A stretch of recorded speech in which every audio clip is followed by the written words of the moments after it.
Good morning. I am Dr. Ramakrishna Aduri, and today we are going to learn the 8th unit of 10th class CBSE textbook in mathematics, that is trigonometry.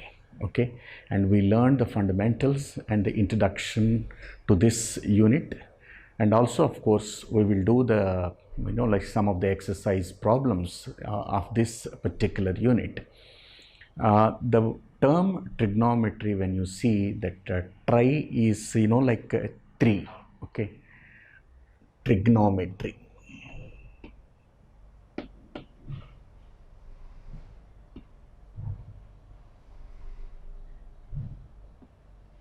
And GON gone is about a side actually, like, okay, when you say pentagon, hexagon, gone is the number of sides it represents. A triangle also is called a triagon, okay, because it has got 3 sides. Gone is for the sides, and metry is about the measurement. Okay, so trigonometry ultimately talks about the measurements of different parameters of a triangle. So what do we have in the triangle to measure? See, it's easy to understand that we have 3 sides and 3 angles. Everything moves around these 6 measurements in the triangle. So let us understand what we exactly can do with these measurements. And when you talk about trigonometry for this class very precisely, we consider a right angle triangle for a specific reason. Okay, so I take a right angle triangle where you have a base and there is a vertical, and of course the side which is the longest in this right angle triangle is called the hypotenuse. Okay, so my triangle is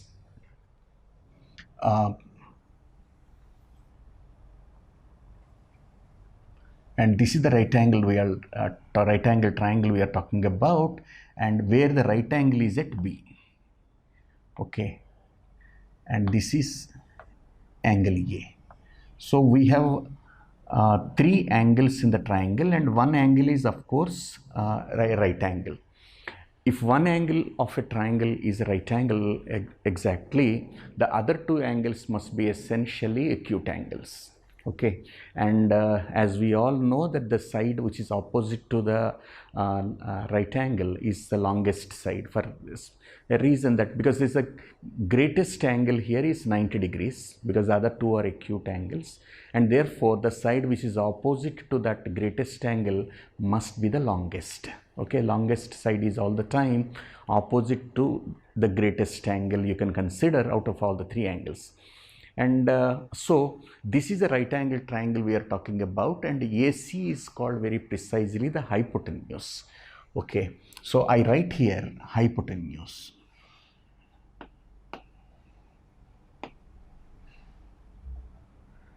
And the question obviously comes, how do we identify the other 2 sides?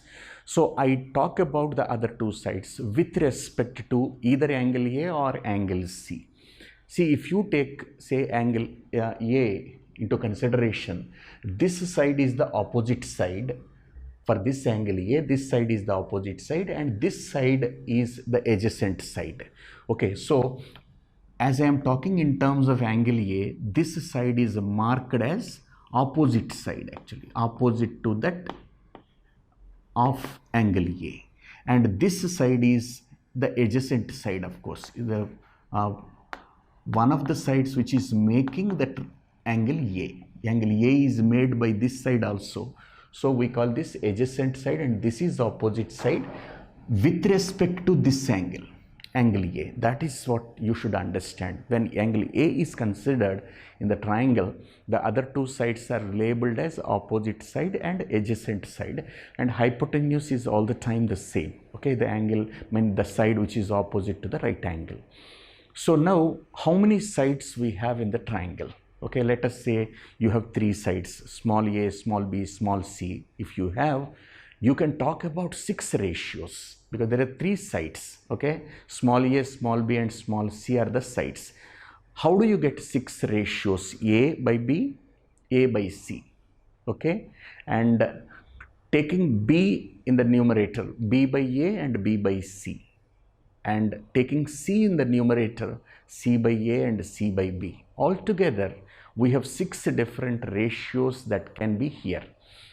the question obviously comes, can't we have, more? I just tell you, 90 degrees is already there in the right angle. It's because you are considering only right angle triangles. You are talking about a specific angle A. Already two angles are fixed, and therefore angle C can be different. It is also determined actually. So the moment you say that there is one angle which is a right angle, and you are talking about a specific angle A, and the third angle can be different. There is no option for you. You must have it. Okay. So it is something like, if this is 90, if you say this is the 40 degrees, this must be 50. You can't have another option here. If this is 30 and this must be 60. Okay. So there is no option for you. So when all these three angles are fixed, the shape of the triangle is fixed. That is important actually. Okay. So I just want to spend a little time here. We are talking about a right angle triangle, and therefore 90 degrees is a fixed angle you have in the triangle. You are talking about angle A now with a specific measurement. You are saying 30 degrees. The moment you say it is 30 degrees and the third angle is already determined, there is no other option. And now you have learnt something that's very interesting, of course, similar triangles, where you have A similarity.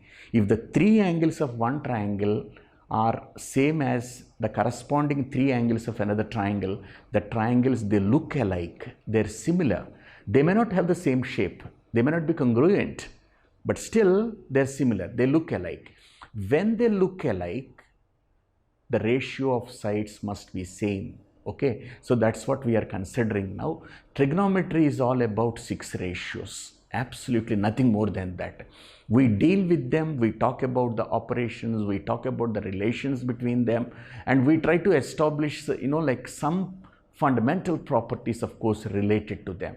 So the whole of trigonometry moves around and these 6 ratios. Okay, they are named and we have a short form also. Let us learn about that now. Okay, I say now sine of angle A. Sine of angle A. And in short, this is written as sine A. So I write here sine. This is the short form of sine SINE. So I just write A. Okay, so this is this is the first ratio. It is the ratio of opposite side to hypotenuse. Opposite side to hypotenuse. When you say ratio, you must use 2, hypotenuse. And the next ratio, of course, we talk about is cosine of angle A. So you write here cosine of angle A, and in short we write it as cos A. Okay, and this is the ratio of adjacent side to hypotenuse. Adjacent side to hypotenuse. This is the second ratio we are talking about. Then I move to the third one, tangent of angle A. Tangent of angle A is equal to, we write in short tan A, it is the ratio of opposite side to adjacent side. So let us focus on these 3 ratios, because the other 3 ratios are the reciprocals, just reciprocals of these 3. So in some cases we talk about the mnemonics to remember this, these 3, okay. So they say you have opposite side by hypotenuse, the first one, and the second one is adjacent side by hypotenuse, and the third one opposite side by adjacent side. So if you can remember these 3, the other 3 of course can easily be gotten. Okay, you need not make much effort for that. To remember these 3, generally a mnemonic is given like this: one Harry and his old aunt. Okay, one Harry and his old aunt. If you can remember that, so you don't make a mistake here when you talk about the first three ratios. One Harry, you can say Harry also, no problem, and his old aunt. Having done these three ratios, if you want to talk about the other three, you simply take the reciprocal of this one, because you know, like A on B, the reciprocal is B on A. Okay, as simple as that. I move ahead to write the next three ratios. I see cosecant of angle A, and you write cosec A is hypotenuse by opposite side. I write in short hypotenuse by opposite side. And next one is secant of angle A, secant of angle A, and secant A you say in full, there is no problem.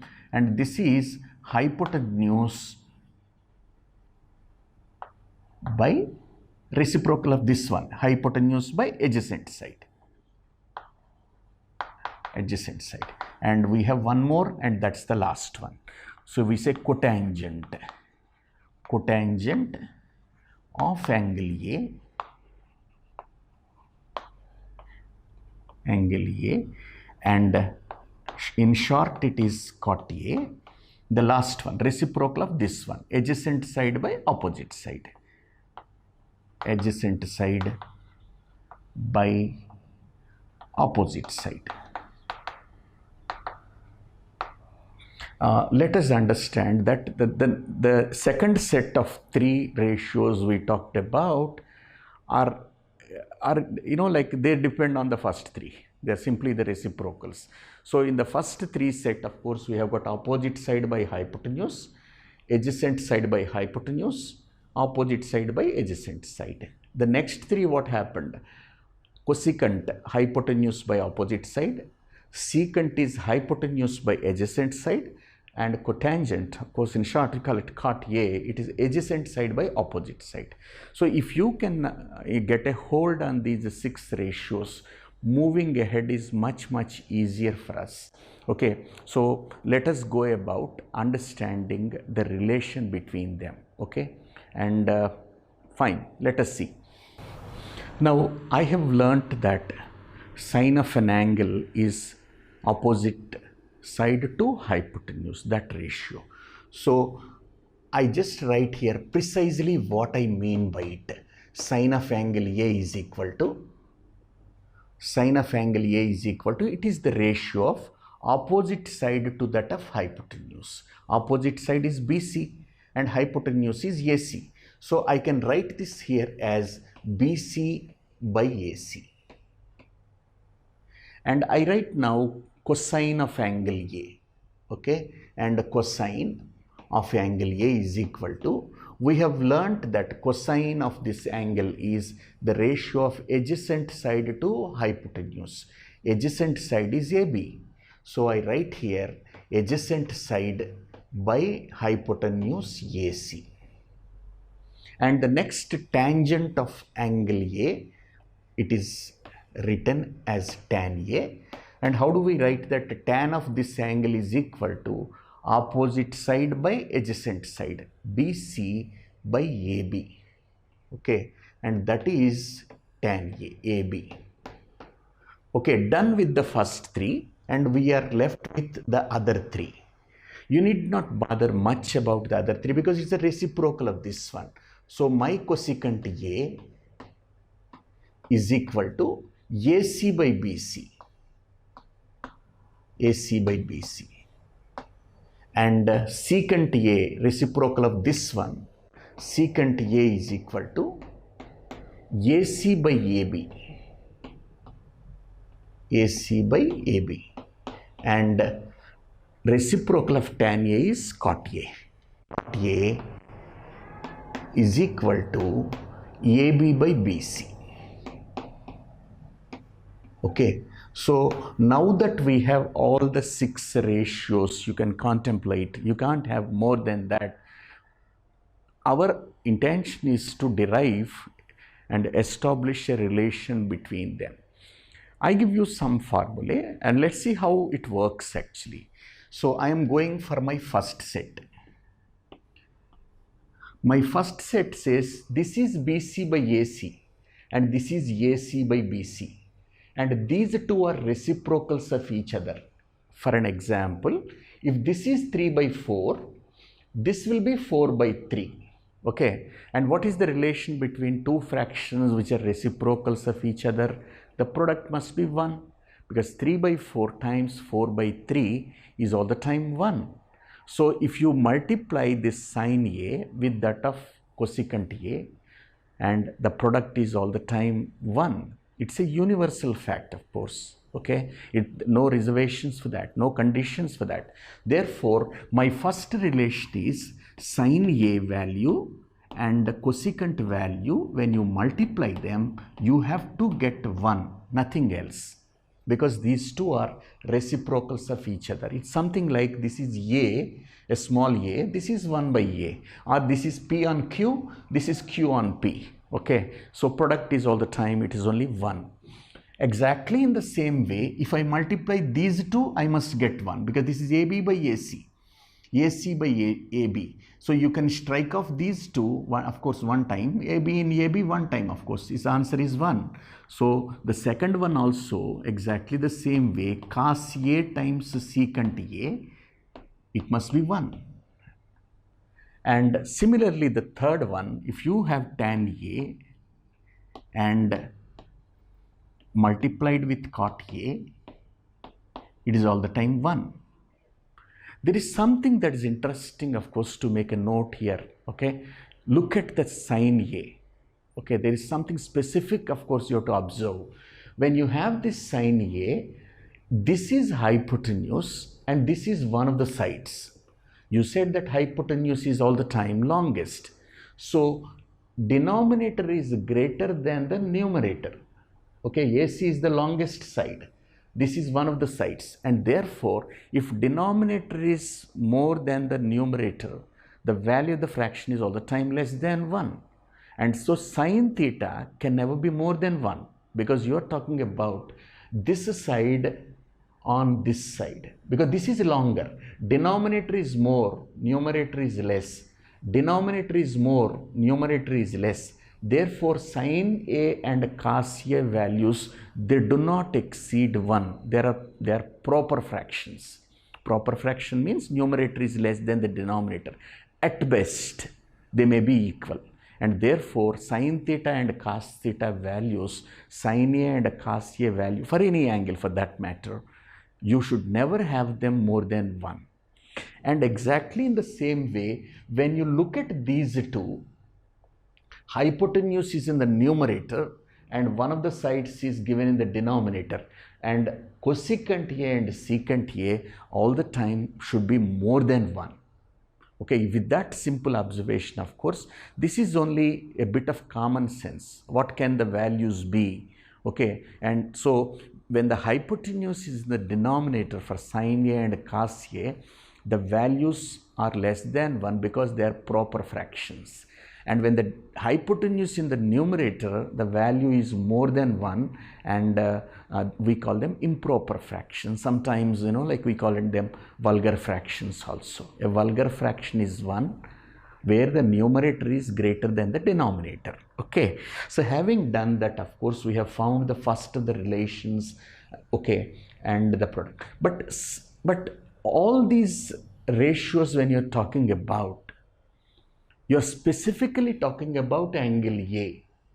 But mind you, you also can think of angle C. Okay, this is also an acute angle here. Let us write, for practice sake, like a few ratios, how they look like. Suppose I ask you sine C. Okay, sine of angle C. I must write opposite side by hypotenuse. For this C, this becomes the opposite side and hypotenuse is same. So you will be writing, come on, AB by AC. When you take this angle C into consideration, let us say, for example, I want to write cos C. It's a ratio of adjacent side to the hypotenuse. C is here. So this becomes the adjacent side and hypotenuse is same. So BC by AC. So you should be able to understand what is opposite and what is adjacent. When you take angle A, this is opposite and this is adjacent. And when you take angle C, this is opposite and this is adjacent. It's just vice versa, nothing more than that. Okay, I also take, say, here tan C. Okay, this is angle C. Tan C is the ratio of opposite to that of adjacent. Opposite by adjacent. So AB by BC. So we have written the trigonometric ratios taking into consideration another acute angle. Earlier we talked about angle A. Now you can talk about angle C also. Leave B because it's a right angle. Okay, don't bother about it for the time being. You can take either A or this C. Okay, so this is the first set of relations we have seen, and I go for my second set. Okay, and I want to establish a relation between sine, cos and tan. So let us understand how it looks. My second set of the relations between trigonometric ratios. So I write, say, sine of angle A. I have here BC by AC. And I have cos A. Okay, cos of angle A or cos A.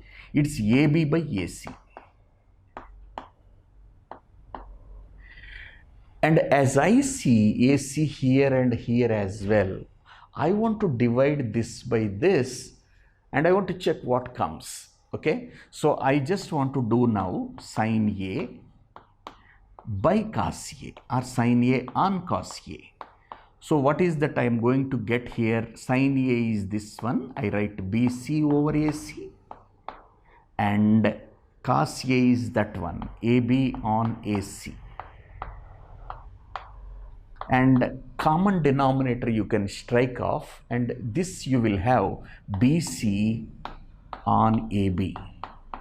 And something very interesting, of course. I got BC on AB, which is nothing but tan A.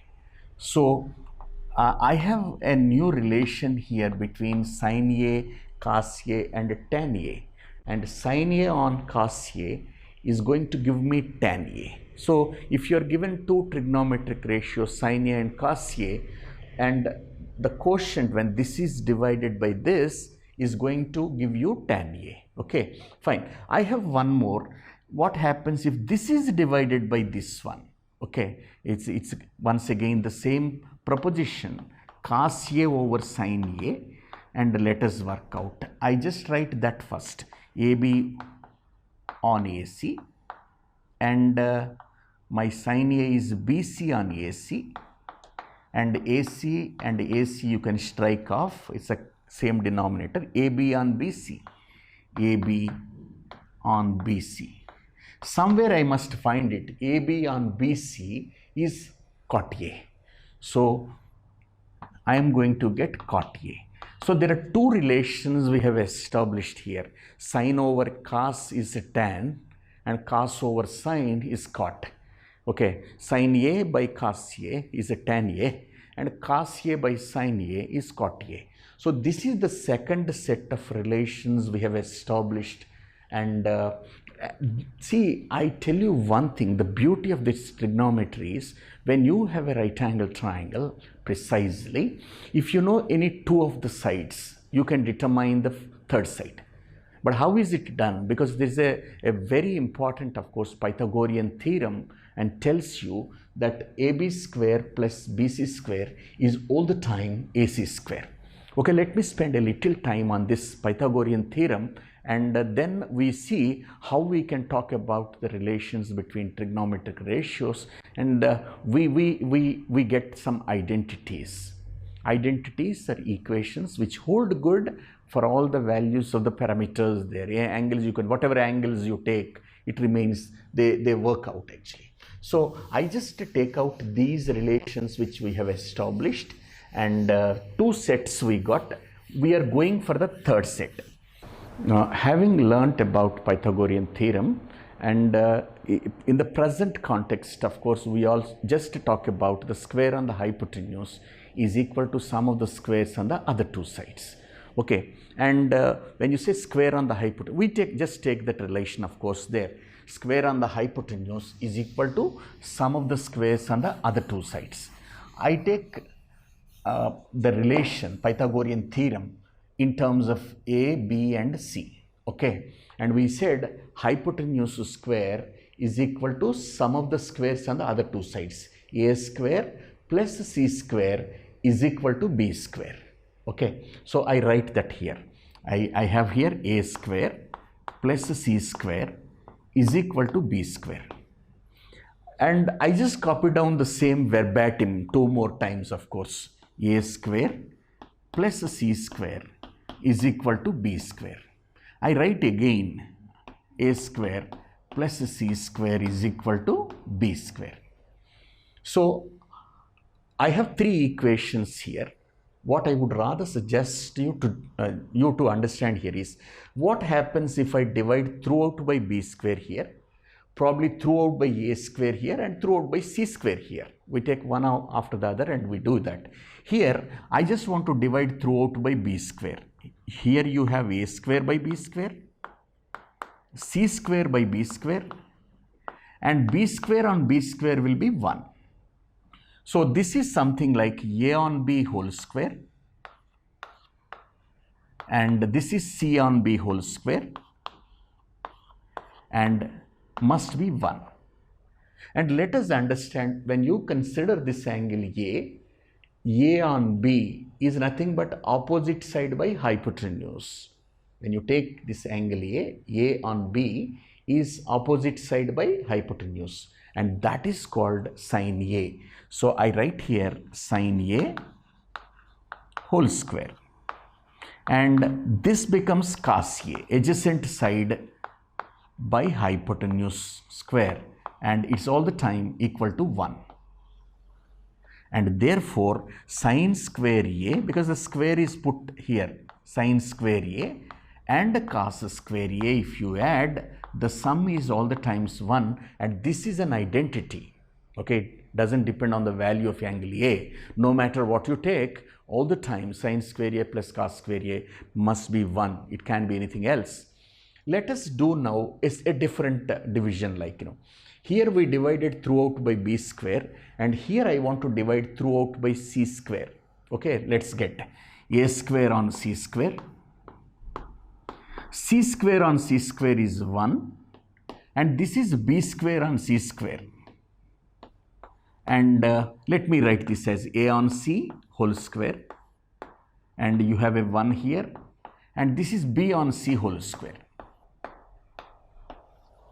Now what is A on C? What do you call it actually? When you take this angle A on C means opposite side by adjacent side. Opposite side by adjacent side, and that is a tan A. So you have here tan A whole square added to 1. What is the B on C? B is the hypotenuse and C is the adjacent side. Hypotenuse by adjacent side for this angle A is a secant A. So I write here secant A whole square. So let me simplify it. You have a 1, of course I can put here. This is a tan A whole square. I write tan square A, and that is going to be secant square A. So this is the second identity. Having done this, where you have throughout, like divided by B square, throughout we had divided this by the equation by C square. Let me do it by A square. That's the left one, of course. So here I write A square on A square. Of course, this is going to be 1, and C on A whole square, because C square by A square, and this is going to be B by A whole square, because divided throughout by A square. This is 1. What is the C by A? What is the trigonometric ratio? Like angle A you are taking adjacent side by opposite side. For this angle A, C by A means adjacent side by opposite side, and that is cot of angle A. So this is my cot of angle A whole square. And what is this one like? B on A, hypotenuse by opposite side, hypotenuse by opposite side, and that is cosecant A, reciprocal of sine A whole square. And this boils down to 1 plus cot square A is cosecant square A. So there are three relations we have got, of course, between the trigonometric ratios relations. We call these three as identities for a specific reason, that they remain the same no matter what you take for angle A. Sine square A plus cos square A is all the time 1. And 1 plus tan square A is all the time secant square A. And the last being 1 plus cot square A is cosecant square A. So these three identities, of course, must be remembered, because like if you are given one trigonometric ratio, if you have to determine another one, okay, you need not draw the figures and all that, like not necessary to represent the sides and everything. So using these identities, the formulae, you can find out what you want. For example, if you know sine A and you want to find out cos A, and you can simply use sine square A plus cos square A is all the time 1. If you are given, having learnt about sine A and cos A, if you want to find out tan A, it is easy for you. Sine A on cos A is all the time tan A. Okay, so you got sine A, cos A and tan A. The other three is simple magic reciprocals. Okay, so if you can understand these three sets of relations between the trigonometric ratios, you can work out, of course, most of the problems you are given. Okay, let's now go to the next step. Let me write here once again the three sets of like relations between the trigonometric ratios, and you can straight away start working out the problems. You don't need anything more than that. Okay, so my first set, it went on like this. I said sine A and cosecant A, the product must be all the time 1, because these two are reciprocals of each other. Exactly the same way, if this is cos A and secant A, the product will be all the time 1. And you have tan A and this is cot A, product is similarly 1. That is the first set. In the second set, we tried to establish a relation between these three. I said sine A by cos A, sine A by cos A gives you tan A. And let us think of taking another clue from this one only, like it is something like this by this, cos A by sine A. It is the reciprocal of this one, cot A. And this is the second set. And the third set is the set of identities. We have got three of them, sine square A and cos square A. They add to make 1. And 1 and tan square A will give you secant square A. And finally, 1 and cot square A will give you cosecant square A. That's it. So all the relations between trigonometric ratios, just they boil down to this list. And this is, fundamentally, the crux of the story. Anything in trigonometry, if you want to work out, so you need to remember these three sets. And later, of course, we just talk about the details, nothing more than that. In continuation of what we did in trigonometry and trying to find out and establish a relation between the trigonometric ratios, we take up a few numerical problems to understand the relation between them. Before I move any further, I want to tell you that right angle triangles, when you consider the sides, we call them Pythagorean triplets. Okay, so three sides which make a right angle triangle. So my first example goes to 3, 4, 5. because these are the integral values. That's what we are interested in. Like, they are integers. Like 3, 4, and 5 can make a Pythagorean triplet. So let's see why. Okay, when you have 3, 4, and 5, why these three can give me a Pythagorean triplet is 3 square plus 4 square is equal to 5 square. 3 square is 9 and 4 square is 16, and 9 and 16 will give me, if I add, of course, 25. So this is 9 and this is 16, and that gives me 25, and therefore this can be a Pythagorean triplet. And similarly, I write, say, 7 square and 24 square, and that gives me 25 square. And let us check, of course, this is 49, and 24 times 24 is 576, and this is 625, and therefore 7, 24, and 25 can be sides of a right angle triangle. And more precisely, if these two are the sides which make a right angle, this will be the hypotenuse, because it's the longest, 7, 24, and 25. And remember, you can have more of them, generate more of them, if you multiply throughout by 2. Okay, because that's a similar triangle. Okay, having the same kind of angles and all. Because so don't tell me 6, 8, and 10. Though that makes a Pythagorean triplet, I don't consider that. Okay, but I will take 5, 12, 13. So let me take 5 square plus 12 square. Let us check if it can be 13 square. This is 25. This is 144. And this 13 square is 169. Yes, it's true. So you have another triplet here, 5, 12, and 13.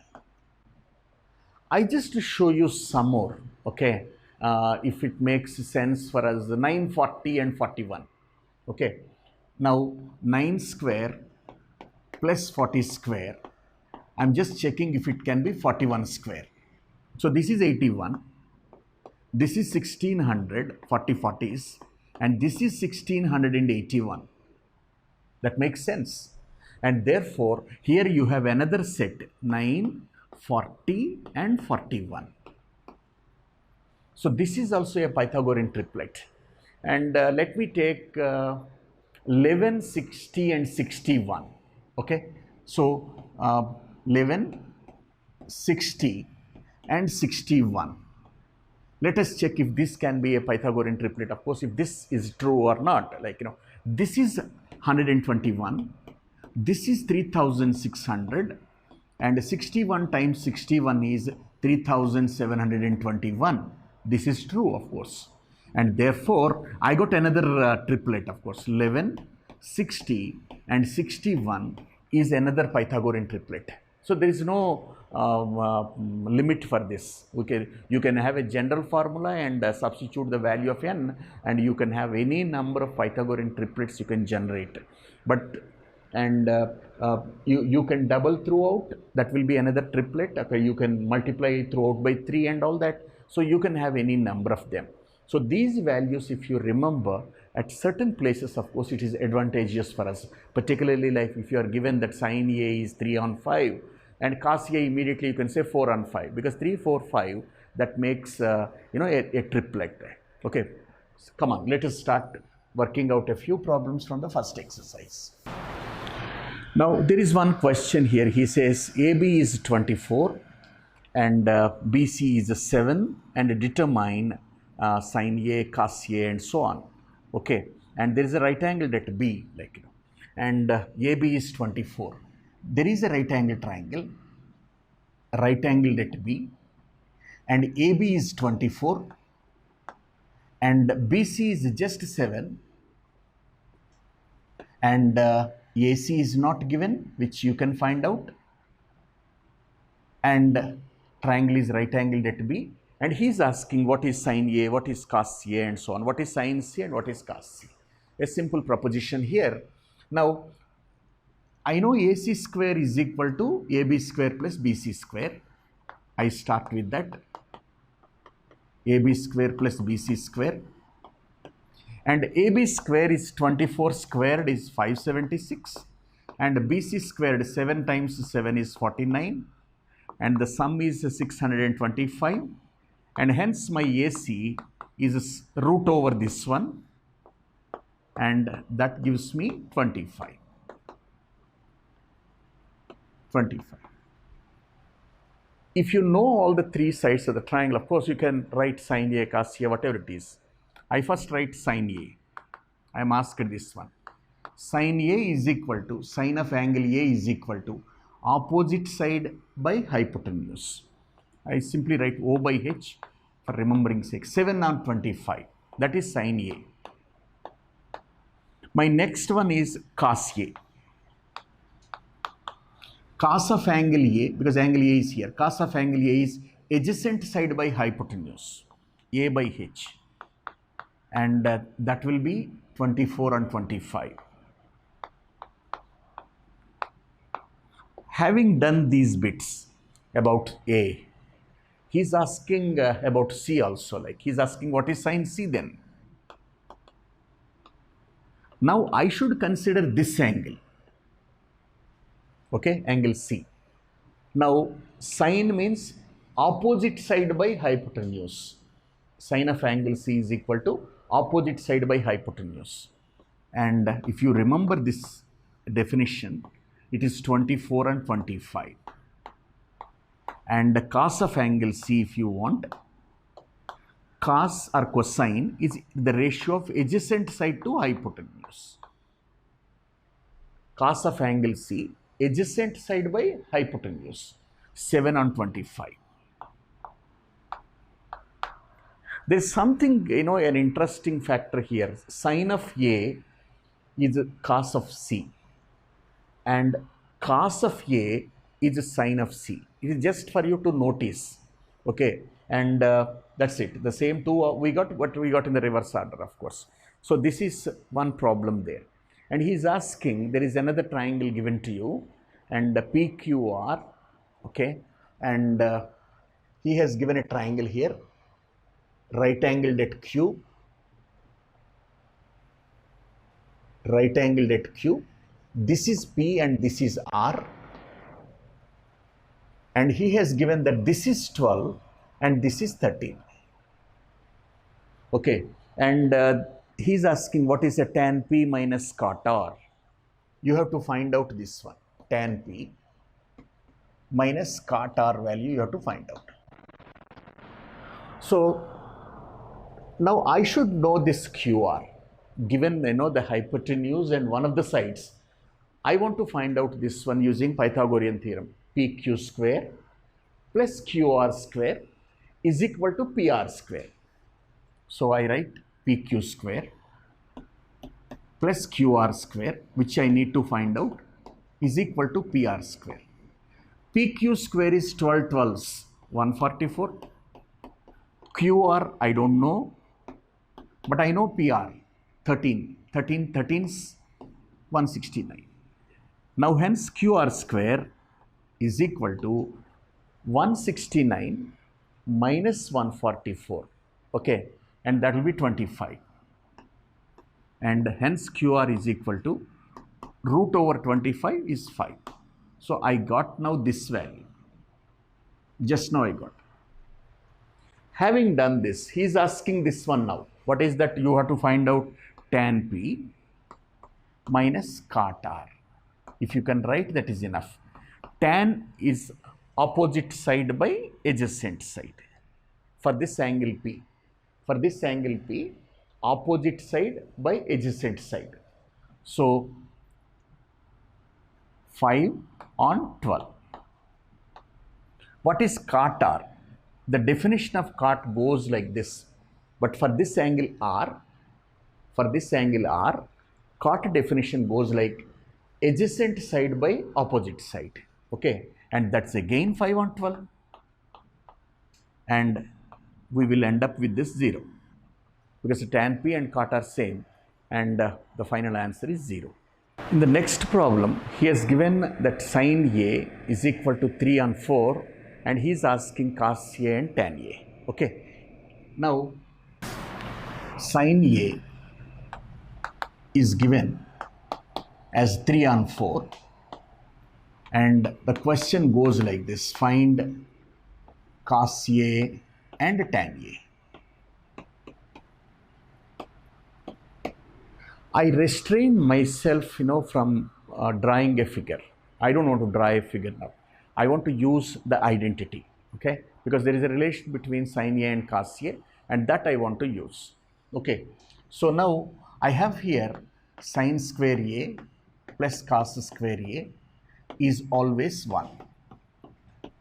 Now sine A I have here, so square it, sine square A. Square of this one, 9 on 16. And cos square A, this is 1. Hence my cos square A is 1. This 9 on 16 will go to that side, minus 9 on 16. Now this is a 16 on 16, it's 1. Take away 9 on 16. So 16 ones is 16 minus 9, that is 7 on 16. You got cos square A. Find the square root. That's it. Cos A. For 7, I don't have a perfect root, so I leave it as root 7. For 16, I can write 4. Okay, so I got cos A value. Now, if I want tan A, I know that sin A should be divided by cos A, because that's rather easier for me. So, tan A, if I want to find out, it is sin A on cos A. Sin A is given to me 3 on 4 and just now I got cos A. This is root 7 on 4 and I strike off 4 and 4 in the denominator, same 3 on root 7 is the answer. So we did this problem using identities, okay? Not drawing a figure and labeling the values there. We didn't do like that. Of course, you can use the formulae, trigonometric identities and all that. And there is an interesting question here that he gave you cot A and he is asking you to find out 1 plus sine theta times 1 minus sine theta, okay, by 1 plus cos theta times 1 minus cos theta and so on, something. And let us do this one, of course. And I take off this one. You are given that cot theta is equal to 7 by 8. This is what you are given. Cot theta for some angle theta, 7 on 8. And he is asking you, can you find out this 1 plus sine theta minus 1 times 1 minus sine theta? In the denominator I have 1 plus cos theta times 1 minus cos theta. So I prefer to simplify the expression given before I just plug in the value of cot theta. My intention is not to find the value of cos theta, sin theta and all that. I just can wait. But let me try to simplify this one. This is in the form of a plus b times a minus b. And my answer is a square minus b square.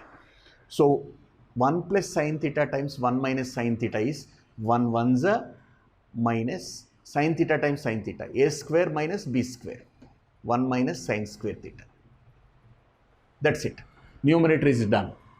Now denominator, a plus b times a minus b, a square, 1 ones a 1, minus square of this one, cos square theta. Having come till here, there is a beauty now, because 1 means sine square theta plus cos square theta, but take away sine square theta. So you are left with cos square theta on the top. 1 means sine square theta plus cos square theta, but take away cos square theta. So you have sine square theta in the denominator. Furthermore, cos theta by sin theta is your cot theta. Okay. We learnt in the second set, like. So here cos theta by sine theta whole square you have got. It is nothing but cot theta squared.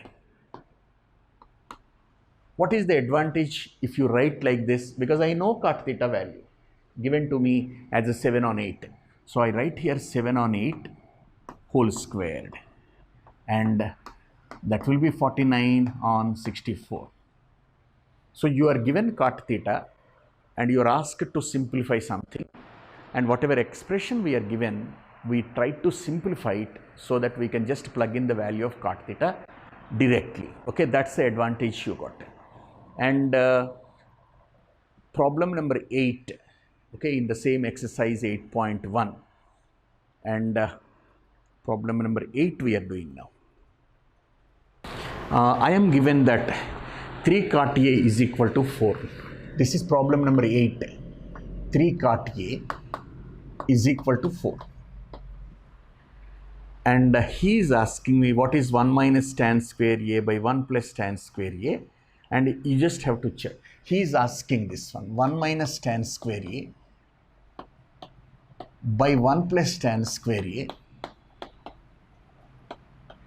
He just asking, can that be equal to cos square A minus sine square A? Cos square A minus sine square A. And this is what you have to verify. Verify if this can be true. How do we go about? This is a, like an easy one here. What? 3 cot A is equal to 4.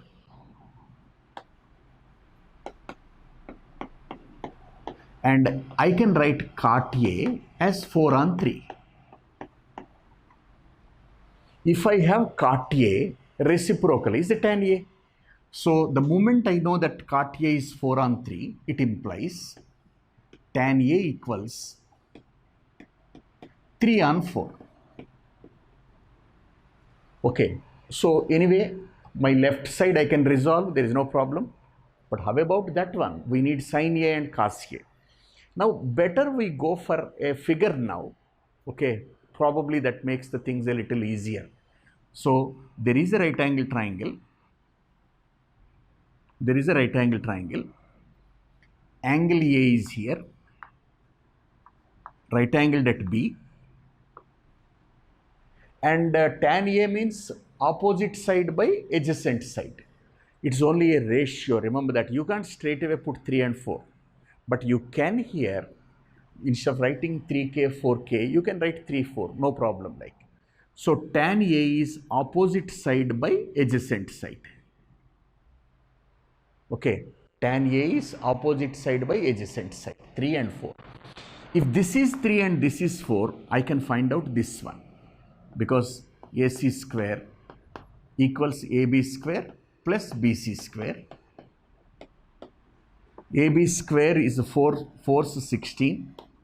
BC square is 3 is 9, 25, and hence your AC is 5. So this must be 5. Because 3, 4, 5, because that is a set we talked about, Pythagorean triplet. Fine.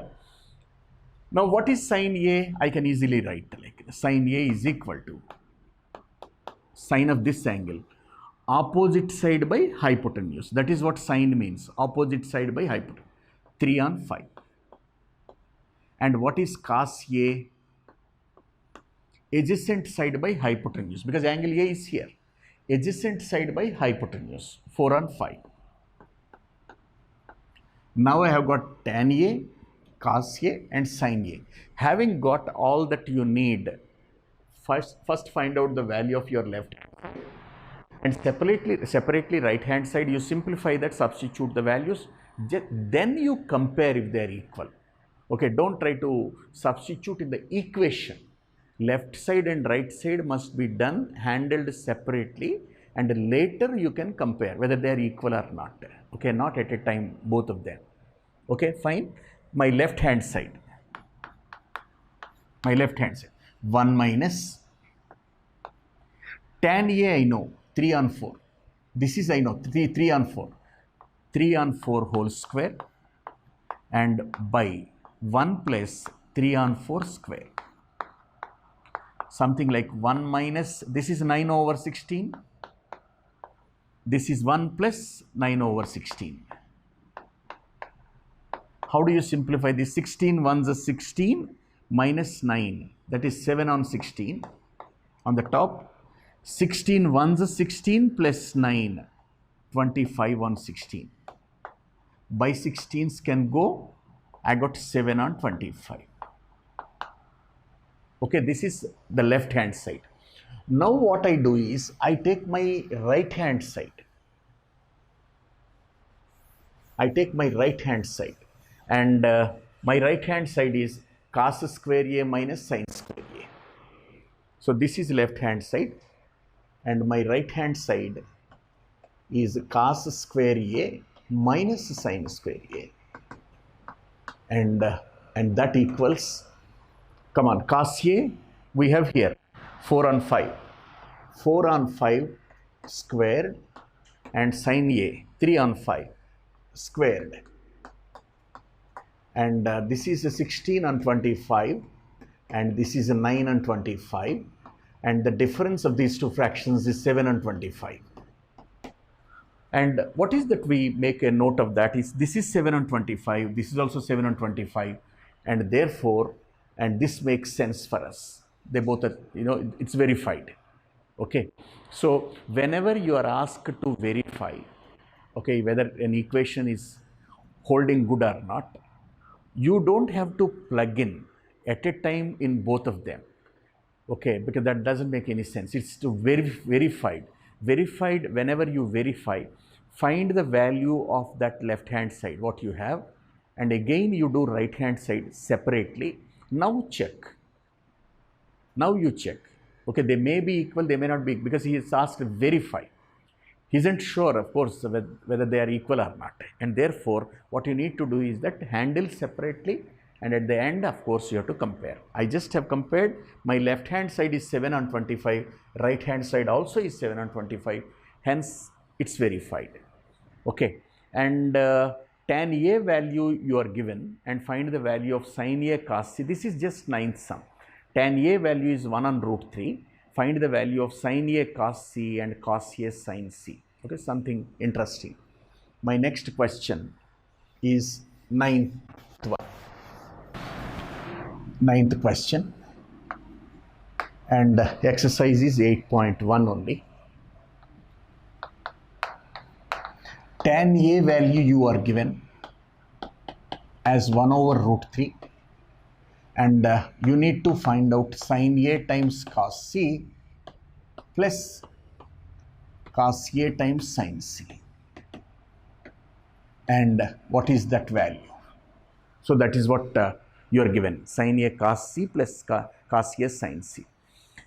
Now, there are two ways of looking at this. You can use the formula or you can draw the diagram and determine that one. Fine. Let us take a right angle triangle.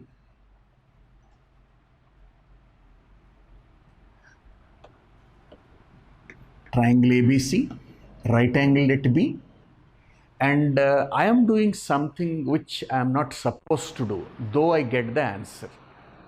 I am not given the sides specifically. Remember that. I am given only the ratio. So he is just giving that this is the ratio. So opposite side by adjacent side. That's what tan A is all about. So for this A, there is something very silly if I am writing here 1 and here root 3, because tan A is opposite side by adjacent side. But I am not supposed to write like this, but still I am writing. This can be 1k and this can be root 3k. That makes better sense. But however, you can go ahead with this, but still, of course, you can arrive at the answer. Now tell me, tan A is 1 on root 3, opposite side by adjacent side. Start working now. I need to find out AC. AC square is AB square plus BC square. AB square is root 3 times root 3, 3. BC square is 1 times 1 is 1. Answer is 4. Hence your AC is root over 4, 2. I write root over 4, gives me 2. So this is going to be 2. Now you try to find all the 4 values and then you can plug in. What is sine A? Sine A is equal to opposite side by hypotenuse, 1 and 2. Come on, cos A, adjacent side by hypotenuse, root 3 and 2. Come on, next set. I need cos C and sin C also. Sin C, where this is angle C. Sine of angle C is equal to, sin C is equal to opposite side by hypotenuse, root 3 and 2. And finally, cos C, for this angle C, adjacent side by hypotenuse, 1 and 2. And what is the question now? Sin A and cos C must be multiplied. Sin A and cos C must be multiplied. And plus cos A and sin C must be multiplied. I write that expression here. Sin A cos C plus cos A sin C. Come on, substitute the values. This is 1/2. Cos C also is 1/2. And this is cos A root 3 on 2.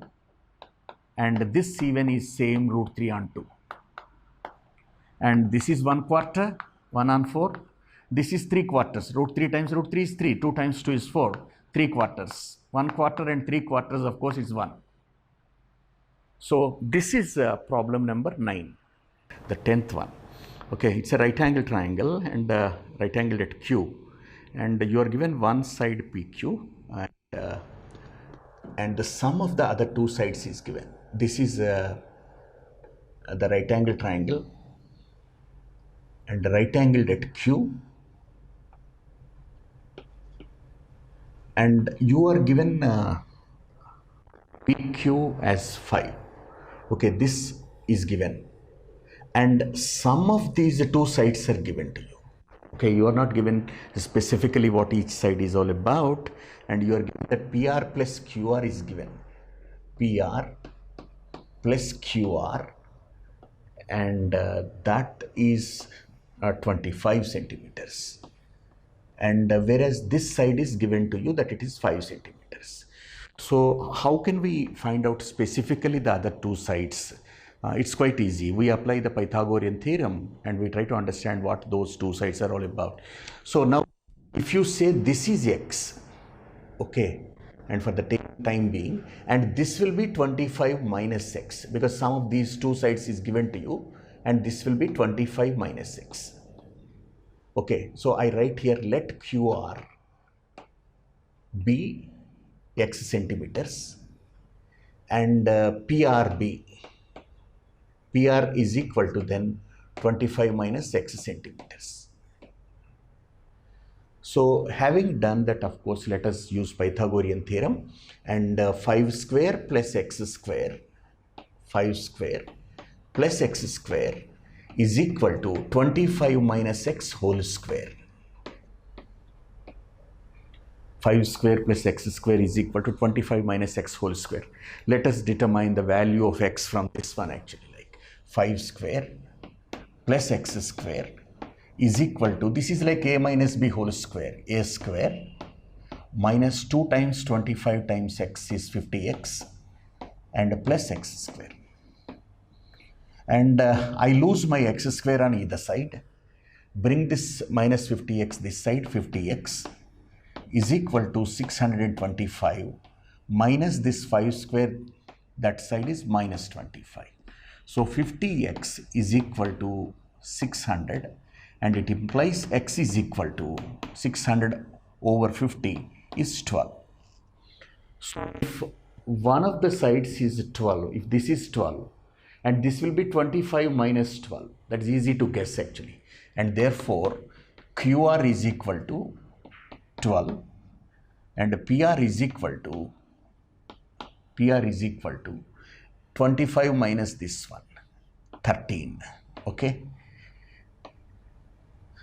I slightly want to modify this figure so that it looks better, because you know this is 5, this is 12. It's not looking nice. Therefore, my modification of this figure, okay, can be, my PQ is only 5, but I got a QR which is 12. And this probably represents the relative sizes better. And this is 13. This is 13. This is 12. And this is 5. And now let us work out what he actually wants. He wants to, you find out sine P, cos P and tan P. Of course, that's an easy problem, of course. Suppose I want sine P now. Sine of angle P is equal to, this is angle P, opposite side by hypotenuse. So 12 on 13. And if you want cosine of P or cos P, P is here, adjacent side by hypotenuse, that is 5 on 13. And next is tan P. This is P, opposite side by adjacent side, that is 12 on 5. So in this problem, you are given one side and sum of two other sides, and we found the sides, of course, separately. And you also must ascertain the fact that the hypotenuse is the longest, because 13 is there, okay? And there are few more problems. The value of tan A is always less than 1, okay? This is not correct actually. I just was trying to tell you, like sine A and cos A. Sine A and cos A are always less than 1. Less than or equal to 1. Okay, we are going to study this a little later. But why do we say that they're always less than or equal to 1? Because hypotenuse, the longest side is in the denominator. Okay, when you write, say, O on H, opposite side by hypotenuse, or when you write cosine theta as adjacent side by hypotenuse, and hypotenuse is always the longest, and hence denominator is greater. When denominator is greater, the value of the fraction is all the time, it is a proper fraction and less than 1. Now we move to the most interesting part of this trigonometry. For some specific angles, we want to find out the values of trigonometric ratios. We don't take all of them, of course. Any angle, of course, we can't choose arbitrarily. But we are very precisely, we are taking some angles like 0, 30, 45, 60 and 90. Okay, so we just find out the values of trigonometric ratios only for these specific angles, and yeah, let's find the values of those trigonometric ratios. See, my first figure is, I want to have a right angle triangle where I have a 45 degrees. This is a right angle triangle. I want to have a triangle, right angle triangle, with one of the angles 45. And what does it mean to us? Let me take this as triangle ABC, right angled at B, and hypotenuse is AC, obviously. But this angle is 45, or this angle is 45. You must be knowing this one, because if one is 45, the other one must be 45. It can be something else. Okay, because some of these two angles, acute angles, must be again 90 degrees. Like. So this is 90 and some of these two is 90. If one is 45, naturally the other one must be 45. So this is a specific case of a triangle. It's a right isosceles triangle. Okay, so not only this is a right triangle, and it is also isosceles. So in which case, if two angles are equal, their opposite sides must be equal. So opposite to this 45, if you have, say, some x here, opposite to this 45 also you must have x here. It can be something different. Okay, if two angles are equal, the sides opposite to those angles must be equal. Now, having got these two, I should be able to find out this one using Pythagorean theorem. So I have here AC square equals AB square plus BC square. AB square is x square, BC square also is x square. I have now 2 times x square, and hence my AC, if I have to find the square root of this one, for x square I can write x, but 2 I don't have a perfect root, they just leave it like root 2. So this is x root 2. Okay, so if two sides, equal sides of the right isosceles triangle are x and x each, the hypotenuse must be x root 2. If you have got this one, rest is just, okay, very trivial like, come on, sine 45 means sine A or sine 45 degrees. Sine of this angle I am talking about. Sine of this is opposite side by hypotenuse. X over x root 2. And I can lose x here, x in x one time. So the answer is 1 on root 2. Let us take this angle, cos, let us find out. Cos of 45 degrees. Cos of 45 degrees. We are considering angle A here. Now tell me, cos of this angle is adjacent side by hypotenuse. Fine, we got the same answer. And that is also 1 on root 2. The next one is tan of angle 45 degrees. Tan of 45 is, tan of this angle is opposite side by adjacent side. X on x. And that is 1. So we have got the values of 3 trigonometric ratios. The other 3 are simply the reciprocals. So I write here, and sine 45 reciprocal is cosecant 45. Cosecant 45 is root 2 over 1. So I can write root 2. Then cos 45 is 1 on root 2. So secant 45 is reciprocal of that. It is again root 2. Now the next one is cot 45, reciprocal of tan 45. We have found that tan 45 value is 1. Okay, so cot 45 also is 1. So thus we have obtained the values of trigonometric ratios for this angle 45 degrees. Okay, the next one, we draw one figure which suits for both 30 degrees and 60 degrees, and let us find the trigonometric ratios for those specific angles 30 and 60.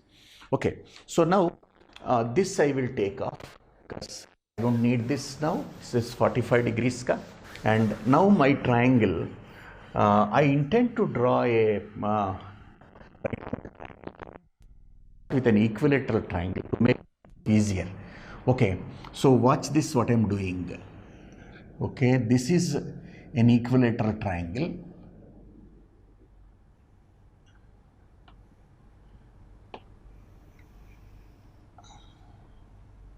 And I take this equilateral triangle ABC.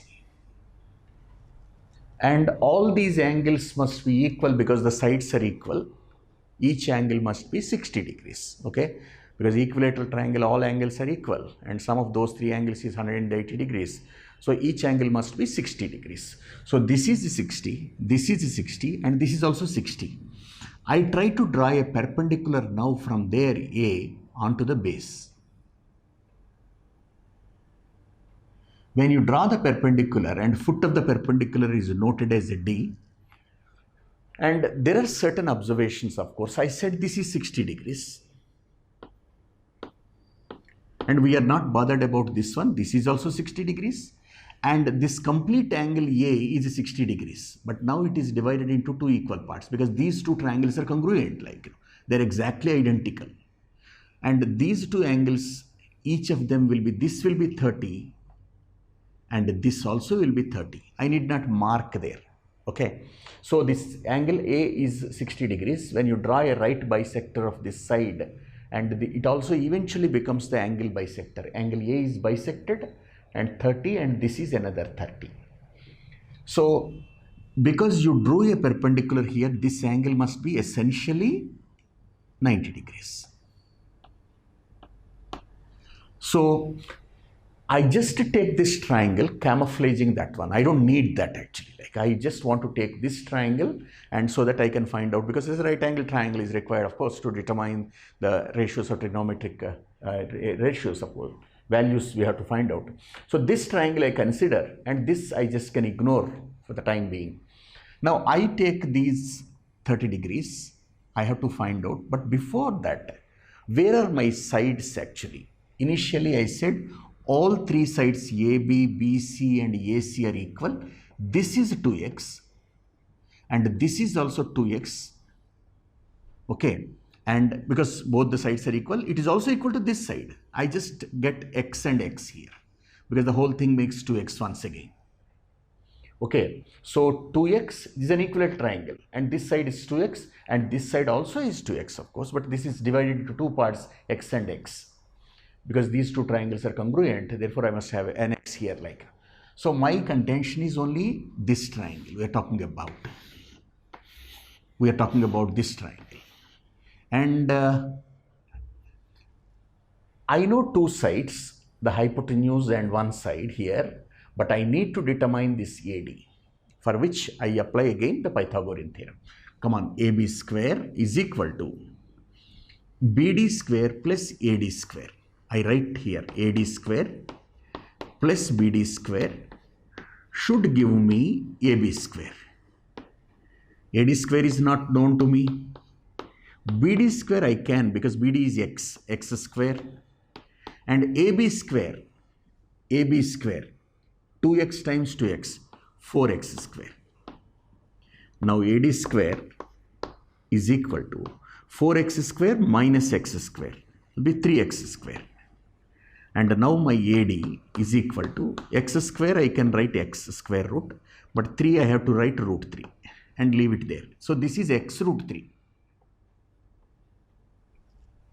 Now let us write the trigonometric ratios, the values of trigonometric ratios for this angle 30. Now this angle I am considering. And when I consider this 30 degrees, this is opposite side. For this 30 degrees, this is adjacent side. And this is all the time hypotenuse. So now let me start. Sine of 30 degrees is equal to opposite side by hypotenuse, BD by AB. I can write x by 2x. And that gives me 1 and 2. I got the value of sine 30. I just separate this one. Then I straight away write the next, then the cos 30. Cos of 30 degrees is equal to cos of this is equal to, this is adjacent side, this is hypotenuse. So x root 3 over 2x, and that is root 3 on 2. Then I have tan 30. Tan 30 is equal to tan of 30 degrees, opposite side by adjacent side. So x on x root 3, and that gives me 1 on root 3. So the other three are simply reciprocals. Let us go about reciprocal of sine theta, reciprocal of sine 30. Reciprocal of sine 30 is cosecant 30. 2 on 1. So 2.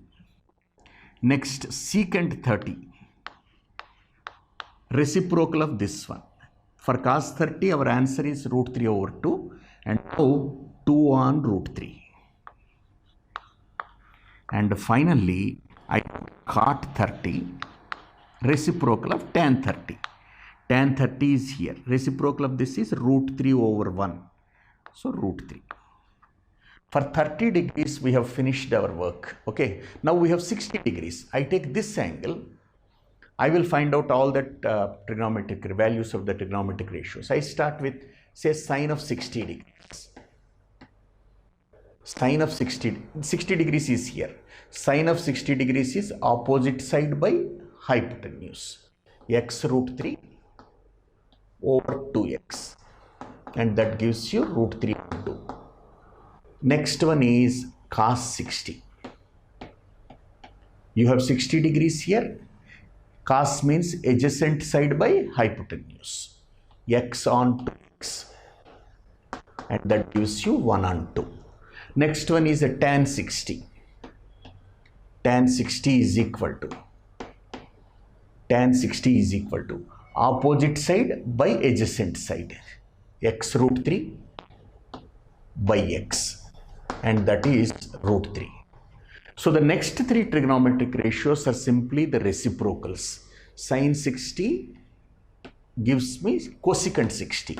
If I take the reciprocal, it is 2 on root 3. And secant 60 is reciprocal of cos 60. Cos 60 is 1 and 2. So secant 60 is 2 by 1, 2. And last one, cot 60. Cot 60 is reciprocal of tan 60. So root 3 and reciprocal of this is 1 on root 3. So here we have finished the values of trigonometric ratios for two angles, 30 degrees and 90 degrees. Okay, so my next contention is that I should think of taking two more specific angles, 0 degrees and 90 degrees. Okay, so I take off this figure. We have got values of 30 degrees and 60 degrees. My next is I want a triangle with an angle of 90 degrees, because this is a tricky situation. It's already a right angle triangle and one of the other angles must be 90 degrees. So when the angles are 90 degrees and 90 degrees and 0 degrees, it's not a triangle at all, because the area becomes 0. This is only a hypothetical consideration. We draw a triangle which is very close to that, because now I repeat my point here. You have to draw a triangle where the angles are 90, 90 and 0. If one of the angles is 0, the rays, they coincide with each other, and therefore there is no triangle formed. If at all you think there is a triangle formed, the area of the triangle must be 0. So you don't look a triangle, you don't look for a triangle there, but instead it just becomes a line. But we draw a triangle, something which looks like that, close to it. This is a hypothetical consideration, but it's almost, we say it's not 90, it is almost there. So let us draw that. So my triangle ABC is a right angle triangle, pretty sure. Okay, this is a right angle triangle, and a triangle we are going to draw which is right angled at B. But now I have to have another 90 degrees, okay, which is rather impossible. But what we do is that we draw an angle which is almost 90 degrees. So I just join AC here, and I can think of creating 90 degrees here and this being 0. So the moment this becomes 0, C and B coincide. You can't have B and C as distinct points. B and C coincide, but it's a presumptive one. You go ahead with that. So if C and B coincide, because you want a 0 degrees angle here, AB and AC would also be same, because when C coincides with B, AB and AC, they are same. And second thing is BC is 0, is almost 0 or 0. So now we will work out about these sides with the conditions that AB and AC become equal and BC is 0. And we have such a triangle which is rather imagined, and we go about this one like. Now I want to take this 0 degrees, sine A, it's sine 0. Sine 0 is opposite side by hypotenuse. So BC by AC. But I know that BC is 0 because these two are going to coincide actually. 0 by something, it is 0. And then I take cos A. is going to be cos 0. 0 degrees is here. Adjacent side by hypotenuse, AB by AC. But we have seen that these two are going to be equal because AB and AC, there is no difference between them when this becomes 0. As these two are equal, your answer must be 1. Because when numerator and denominator are equal, the answer is 1. 4 by 4 or 5 by 5, whatever it is 1. My next one is tan A.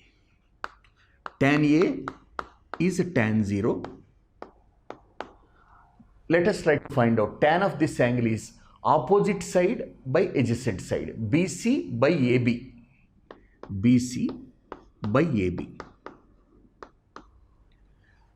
When BC is 0, numerator is 0 here. 0 by something, which is non-zero, of course, you should have here. The answer is 0. BC is 0. AB is something, of course, this is non-zero. 0 by something here is 0. So we have found the values of first 3 of them. The other 3, of course, you can take the reciprocals. Cosecant A is reciprocal of this 0. Okay, because this is see, it means 1 by 0. Cosecant A is 1 by 0. I write infinity here for a specific reason. I just tell you why. See, if you have 1 on 0, it is actually undefined. We don't know what the value of this fraction is when the denominator is 0. But in trigonometry, when you write 1 on 0, our consideration is that it is not 0, it is almost 0. In which case, our answer can be infinity. There is a subtle difference between these two. If you clearly write 1 on 0, there is no answer for that. Okay, it is undefined. It is the, let's say, indefinite form actually. But because this is almost 0, we write infinity. Please tell me the next. Cos A reciprocal is secant A. Reciprocal of 1 is 1 on 1. It is again 1 only.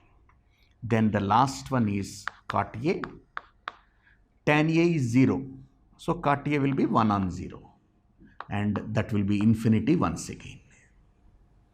So here we made an assumption that reciprocal of 0 is not something which is undefined. We have mentioned that as infinity because 1 by it is not 0, it is almost 0 in trigonometry. Had this been 0 truly, in true sense of that, this wouldn't have been there. There is no triangle formed there because BC now, so BC is almost 0, not 0. And with that consideration, we have worked out. Similarly, now let us go for this. This is almost 90. When this is almost 0, this is almost 90. And let us work out the trigonometric ratios, values of trigonometric ratios for this angle C. Like we want sine C. Sine C means it is sine 90. Because this is 90 now. Not this 90, but this is 90. And now opposite side by hypotenuse. AB over AC. Both are same because AB and AC are same. So this gives me 1. Next one is I want cos C. Means cos of 90 degrees. Cos 90 degrees is adjacent side by hypotenuse. BC by AC. But BC is 0. And hence this gives me 0. Cos 90 is 0. I go for tan C now. Tan C is a tan 90. Tan 90 is opposite side by hypotenuse. This is 90. This is C. Opposite side by adjacent side. Sorry. Opposite side by adjacent side. AB by BC. So here you are getting 0 in the denominator, almost 0. Means when the denominator is almost 0, my answer will be infinity. Okay, so tan 90 is infinity. The other 3 are simply reciprocals like cosecant C. It is cosecant 90. Reciprocal of 1 This by this also is 1 only. It's 1. And the secant C, reciprocal of C. Okay, secant C is equal to secant 90. Cos C is 0. Now I want reciprocal of that. Means 1 by 0. Reciprocal of that is 1 and 0. And that is going to give me infinity. And the last one is cot C. And I want cot of 90 degrees. And this is infinity. You should understand. Now I am reciprocal. I want 0 by something. And that will be 0. What you can remember is reciprocal of infinity is 0 and reciprocal of 0 is infinity. It is something like 1 and 0 is infinity, okay, and 1 and infinity is 0. And let me write it here like, and if you have 1 and infinity, and this can be 0. Okay, you can understand from the common sense, of course, out of infinity, what is 1? 1 is negligible. Out of infinity, what is 1? Negligible. Therefore, it is as good as nothing. So, it is 0. So, these are the values of trigonometric ratios of angles 0 and 90 degrees. So, we have learnt for 45 degrees, okay, in one figure. And in the next figure, of course, we found for both 30 and 60. And in this figure, of course, we have got for both 0 and 90. And we try to consolidate that, making a table for all the values of the trigonometric ratios, and so that we can remember that, of course, how we can, like memorize that. I am just taking this off for 0 and 90 degrees. And now we have to think of having a table. How do we go about this? See, we have 5 specific angles, okay, 0 degrees, 30 degrees, 45 and 60 and 90. And I close with my 90 here, like. And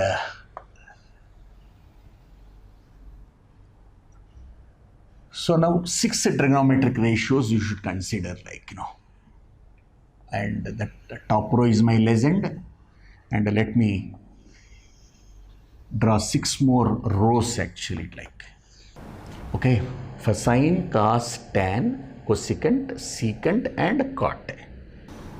Okay, so I take the ratio as the column and I take my angle as the row. Okay, so my theta values can be 0 degrees, 30 degrees, 45 degrees, 60 degrees and 90 degrees. And my ratios, it can be sine, it can be cosine or cos, tangent, tan, cosecant, short form cosecant, secant, okay, and finally cotangent or cot. Now, I just write the values of the first row. I got sine 0, 0, sine 30 is 1/2, sine 45 is 1 over root 2, sine 60 is root 3 on 2, root 3 over 2, and the sine 90 is 1. If you can memorize this one, the first row, the second row is not difficult. You just write from that side and that makes sense for you. Okay, so you need not memorize the second row. So I write now 1, come on, root 3 over 2, root is only for 3, remember that. And this is 1 over root 2, this 1/2 comes here, and finally you end up at 0. So if you can think of the first row, the second row is only a repetition of that from the reverse side. Now we have learned that sine theta on cos theta give me tan theta. So this bit is divided by this one. I am going to get the third row. 0 on 1 is 0. And when I divide this, by 2 and by 2 will go. So it is 1 over root 3. These two are same. When I divide this by this, my answer can be 1. When I divide this, by 2 and by 2 will go, it will be root 3. And 1 and 0, that should be remembered, infinity. We have done the third one. Now the question comes, how do we do this one? It's the reciprocal of the first row, because sine theta and 1 by sine theta is cosecant theta. What is 1 on 0? 1 on 0 is infinity. 2 by 1 is 2. Root 2 by 1 is root 2. 2 by root 3 is going to fill here. And 1 and reciprocal is 1. So we have done this row, and secant, it's not difficult. You write from that order, like, come on, please. 1, 2 on root 3. This is root 2, just repeat it. This is 2, and finally this is infinity. So you should understand something then.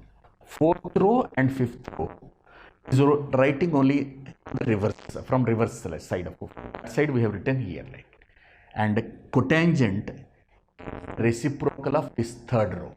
Okay, 1 by tan theta is cot theta. So come on, tell me, 1 on 0 is infinity. Root 3 by 1, root 3. Reciprocal of 1 is 1. Reciprocal of root 3, 1 over root 3. And the reciprocal of infinity is 0. So I also want to tell you that this tan theta and cot theta, you have written reciprocals, and you also can write in the reverse order, because that infinity has come here, root 3 has come here, 1 is repeated here, 1 by root 3 is here again, and this 0 has come to the end. So tan theta and cot theta, you can take the reciprocals or write in the reverse order. Either way, you get the same answers. So this has to be remembered to work out the problems you have in 8.2. So what is essential now is that this table, which is, like we have proved the values of trigonometric ratios, and here we just have consolidated that. And now this table has to be memorized. It's rather, like good. But if you can't memorize, the best thing perhaps you can do is that how to get it. If you know the first row, for the second row, you write in the reverse order. Divide this by this one, you get here. 0 on 1 is 0, something like that.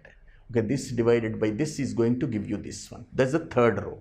And later, the last 3 rows are simply the reciprocals. You can certainly do that, of course. And I erase this one, and this table is a very, very important one for the next 2 exercises. Before we go any further, there is a small observation, of course, that you should need to understand. So here, there is a right angle triangle, and this is 90 degrees.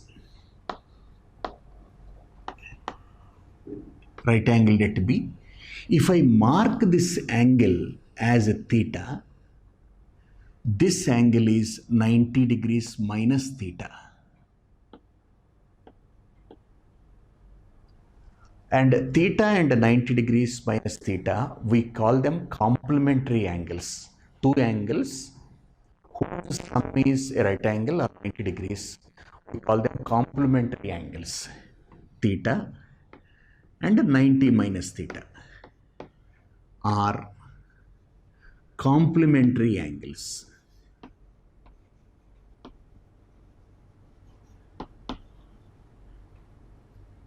Complementary angles. Don't write I here. That's a different one, like complement with best complements from. That's different. This is E here, complementary angles. Okay, now something interesting you will find is, what is sine theta? Sine theta is equal to opposite side by edges, hypotenuse, BC by AC. This is sine theta. But remember, for this 90 minus theta, okay, what is cos theta there? Cos 90 minus theta. Cos of this angle I am talking, not this angle, this angle. Adjacent side by hypotenuse, BC by AC. And now you must have noticed one thing, both are same. So sine theta is the same as cos 90 minus theta. The relation between, this is sine theta, this is cosine theta, sine cosine, and this is called a cofunction of sine theta. So you should understand that cofunction. Okay, let me tell you something different once again. Suppose I have secant theta. Secant theta is hypotenuse by adjacent side. I repeat, hypotenuse by adjacent side. Can you tell me what it is now? AC by AB. AC by AB. But now you tell me about cosecant 90 minus theta. Cosecant 90 minus theta. 90 minus theta is here. With cosecant, reciprocal of sine theta. So hypotenuse by opposite side. So that is again AC by AB. So this is also cofunction. And the last one, tan theta is equal to. Now what is tan theta? Tan theta is equal to opposite side by adjacent side. On 90 minus theta is seen. 90 minus theta is 90 minus theta. Cot means how do we write actually? Adjacent side by opposite side. BC by AB. BC by AB. So in all the cases you must have noticed something. Sin theta is the same as cos 90 minus theta. So whenever you want to change theta as a 90 minus theta, you have to write the cofunction. Means sin theta is written as cos theta. And also remember, if you want to convert this into this again, you can remove CO, put CO or remove CO. Sin theta becomes cosine theta and cosine theta becomes sin theta. Okay, that CO should be handled, either you put it or remove it actually.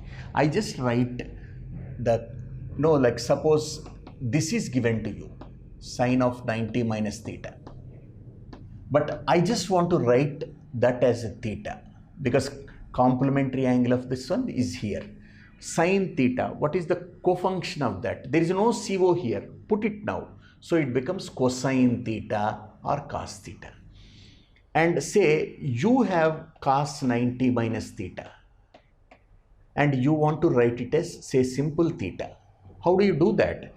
See, this is cosine, CO is there, so remove that. Cosine becomes sine. These are not reciprocals, these are simply cofunctions. Now tell me what is cosecant 90 minus theta, and I want to write the angle theta, complement this one. You have cosecant, CO is there, just eliminate that. So you have secant theta here. And similarly, secant 90 minus theta will be cosecant theta. But strangely something is happening here. Tan of 90 minus theta. I want to write only theta, not 90 minus theta. I must take the cofunction of this one, cotangent. This even is not there. I must put it cotangent. Cotangent is same as cot. But remember, tan and cot are reciprocals. But here we are talking about only cofunctions, not that. Now tell me last one, cot of 90 minus theta. And that can be tan theta. Cotangent becomes tangent and tangent becomes cotangent. Sine becomes cosine and cosine becomes sine when you want to write the complementary angles. I just give you a small example and let us say sine 20 degrees. but I want to write this as cos. So what should I do now? I must put the complementary angle, because sine gets converted into cos. Of course, when you take the complementary angle, 90 minus this I must write, means 70. That's it. That is how you have to manipulate when you're handling the complementary angles. Okay, and now we move on to exercise 8.2. We are going to do a few problems from that.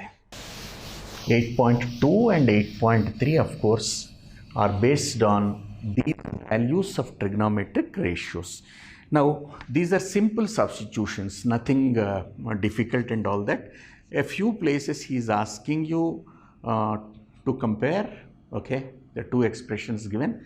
In some cases, he just asking, what is the correct option? Justify that, of course. I am in 8.2 and my first problem, evaluate the following. You have sine 60, okay, and cos 30 and plus cos 60 and sine 30. There is nothing for you to do here, and simply have to plug in the values. Okay, plug in or substitute. You just have to plug in the values, nothing more has to be done here. So you write the value. Sine 60 is root 3 over 2. Cos 60 also is same. And cos 30 is, see this, cos 60 is 1/2 and sine 30 also is 1/2. So when you multiply these two, root 3 times root 3 is 3 and denominator is 2 times 2 is 4. Plus you do here 1 time 1 is of course 1, 2 times 2 is 4. And here this is 3/4 and 1/4 and that's a full, of course it becomes 1. Okay, and those of you is the same denominator, like fractions, you add the numerators, 3 plus 1 is 4 and 4 and 4 is 1.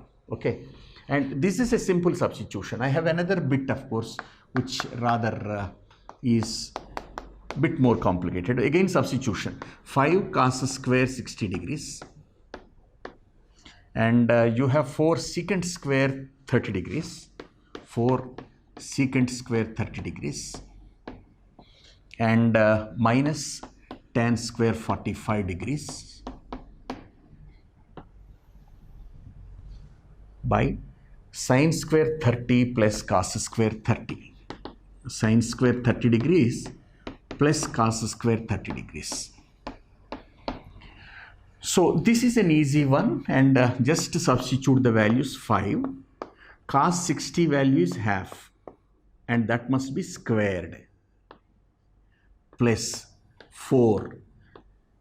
This is secant 30. Okay, cos 30 is root 3 by 2. So 30 is 2 on root 3 squared. Tan 45 is 1 squared. Okay, and by sine 30 is half, square of half, and cos 30 is root 3 on 2 squared. That's it. How do you simplify this one? Half square is 1 on 4.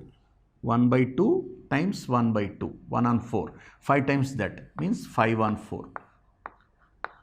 Plus 2 square is 4. 4 times 4, 16. And root 3 squared 3. Minus 1 square means only 1. Here 1 by 2 is 1 on 2, of course squared 1 on 4 and root 3 on 2 squared 3 on 4. So my next step, I just want to leave this one because this is only 1. 1 by 1 on 4 and 3 on 4 is 4 on 4, 1. I need not do anything here. This is only 1. Just ignore it. You simplify this one. What is that you have? 5 on 4, 16 on 3 and minus 1. 12 is the LCM of denominators. In this 12, this 4 goes 3 times. 3 times 5, 15. In this 12, this 3 goes 5 times. 5 times 16 is 80. And 12 times this 1 is 12. So 80 and 15, 95, 95 minus 12, 83 on 12. That should be sufficient. This is my second problem from the same exercise 8 on 8.2, and you have some simplification, and you are given options. You have to identify which option suits the best. Okay, so second and first bit, of course, we are doing. This is, you have to simplify this one, 2 tan 30. I take this as my second question. 2 tan 30 by 1 plus tan square 30. And this should be simplified. And you need to find out, of course, it is equivalent to what? There are 4 options given there. So 2 times tan 30 is 1 over root 3. And 1 plus, and this is tan 30 is 1 on root 3, and that should be squared. And let us simplify this one. See, there is nothing more than that you can do there. So 2 times 1 over root 3 is 2 on root 3, and divided by 1 plus 1 by root 3 whole square is 1 by 3. 1 by root 3 times 1 by root 3. 1 by 3. And furthermore, this is 2 on root 3. I just write like this, divided by 1 plus 1 by 3 is 2, 4 by 3. 3 ones are 3 plus 1. 4 by 3 or 4 on 3. Okay, it's almost done. 2 on root 3. This division becomes multiplication, and you take the reciprocal of this one, 3 on 4. Now, this 2 can be cancelled in this 4 2 times. And this 3 is root 3 times root 3.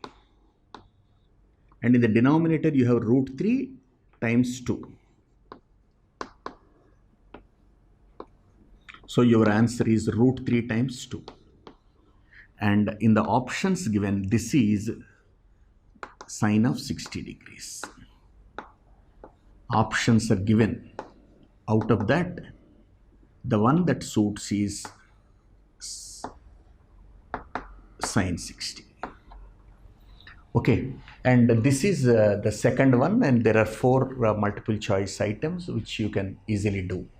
My third problem is a very simple proposition. He said tan of a plus b is root 3, and tan of a minus b is equal to 1 over root 3. You need to determine a and b, but the condition given is that a and b both are between 0 and 90. They are acute angles. Okay, that is the condition given. Okay, a and b, a plus b, a minus b, and all are, of course, between 0 and 90. He said a, b, and a plus b, all of them are greater than 0 and, of course, less than 90 degrees. This is only to, categorically give that the angles are in the first quadrant. A little bit means acute angles. Fine. We know that tan 60 is root 3. So tan a plus b is the same as tan 60 because he gave it as root 3.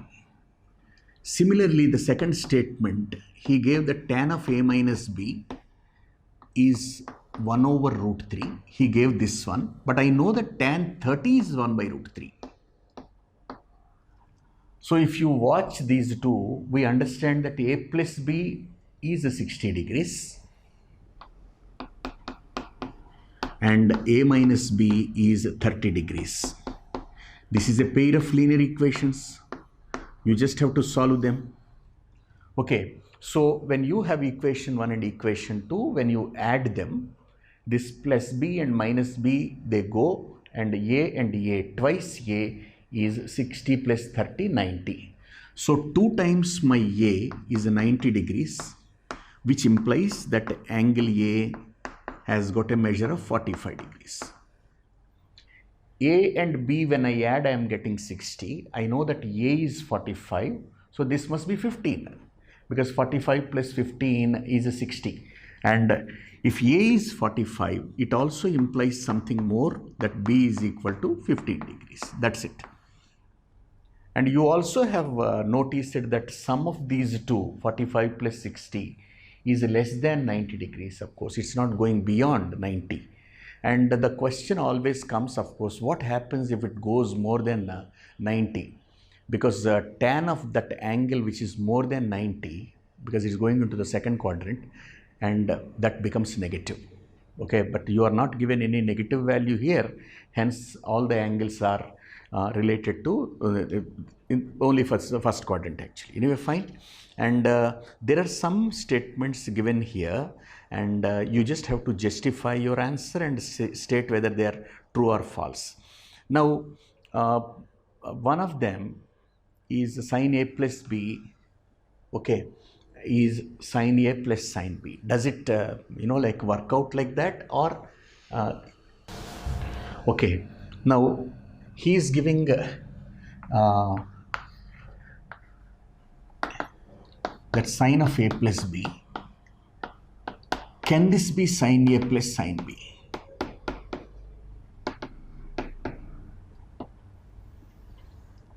So the answer clearly is no, for a specific reason here.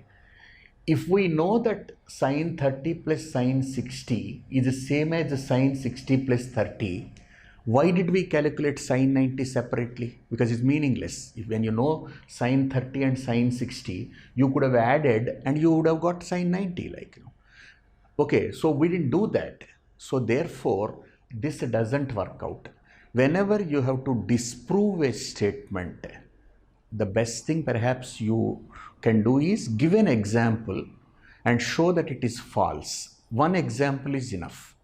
Okay, infinite examples may not make a statement true, but one counter example can make it false. Okay, that's what you should remember.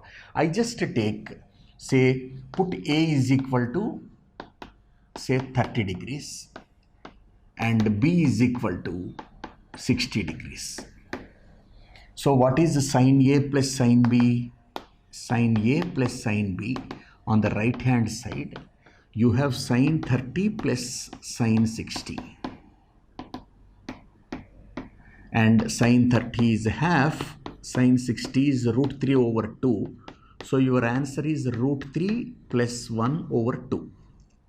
Okay, this is actually 1.732 approximately. 1.732 and 1. 2.732, and half of that, 1.3, something like that will come, 6 will come. Leave it there. But what is sine 30 plus 60?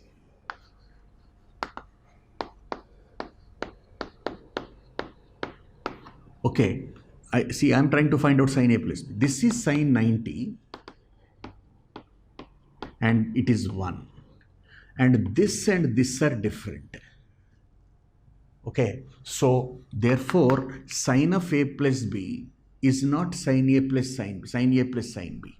So you can conclude like that, sine of A plus B is not equal to sine A plus sine B.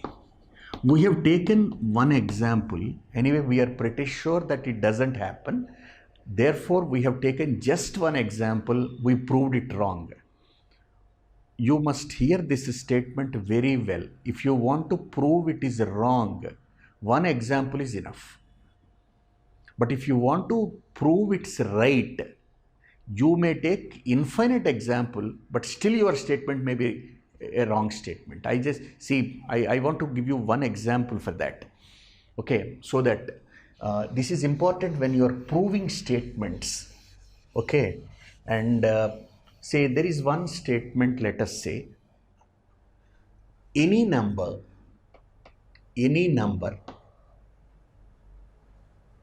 greater than 5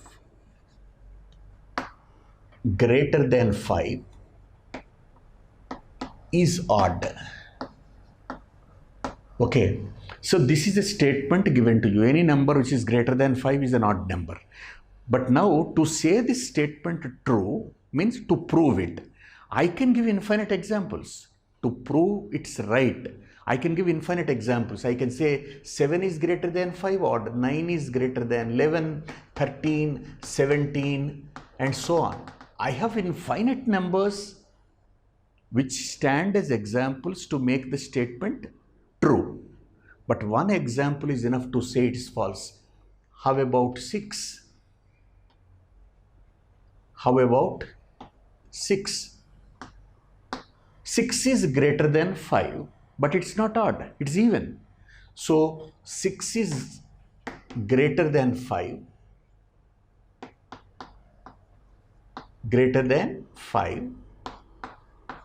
and 6 is even. Therefore, the statement is wrong.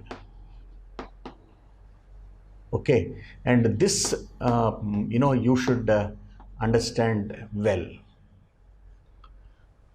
I am given one statement and I have infinite examples to substantiate my claim, but the statement is wrong. I just give one example. I said it's wrong. So that one example is called counter example actually. I just have given one example. I said it's false.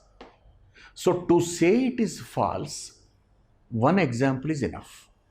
So though you have infinite examples which support your statement, and this one example is enough to say it's wrong. Generally to say it's wrong we say disprove.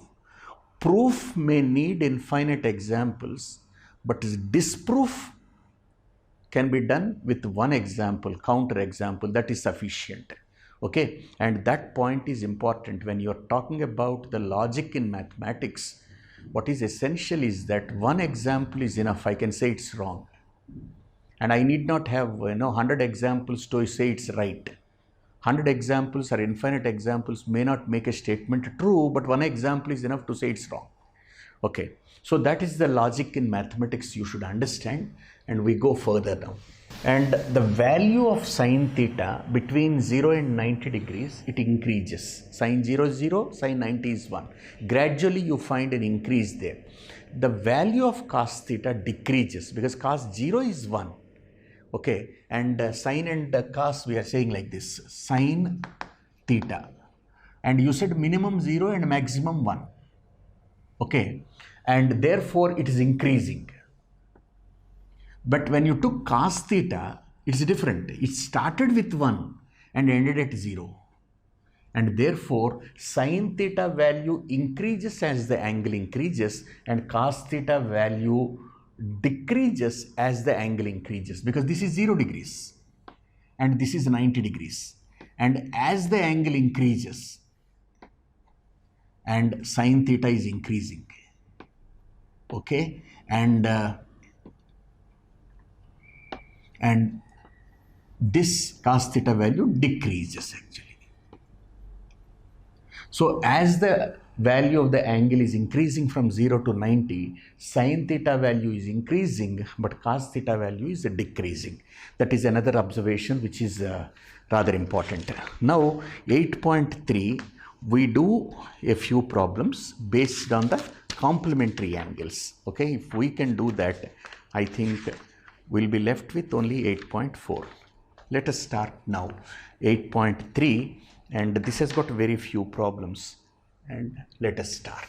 8.3 is about complementary angles. I just told you sine theta and cos theta are their complementary ratios. Okay, and let us, my first problem of 8.3 is sine 18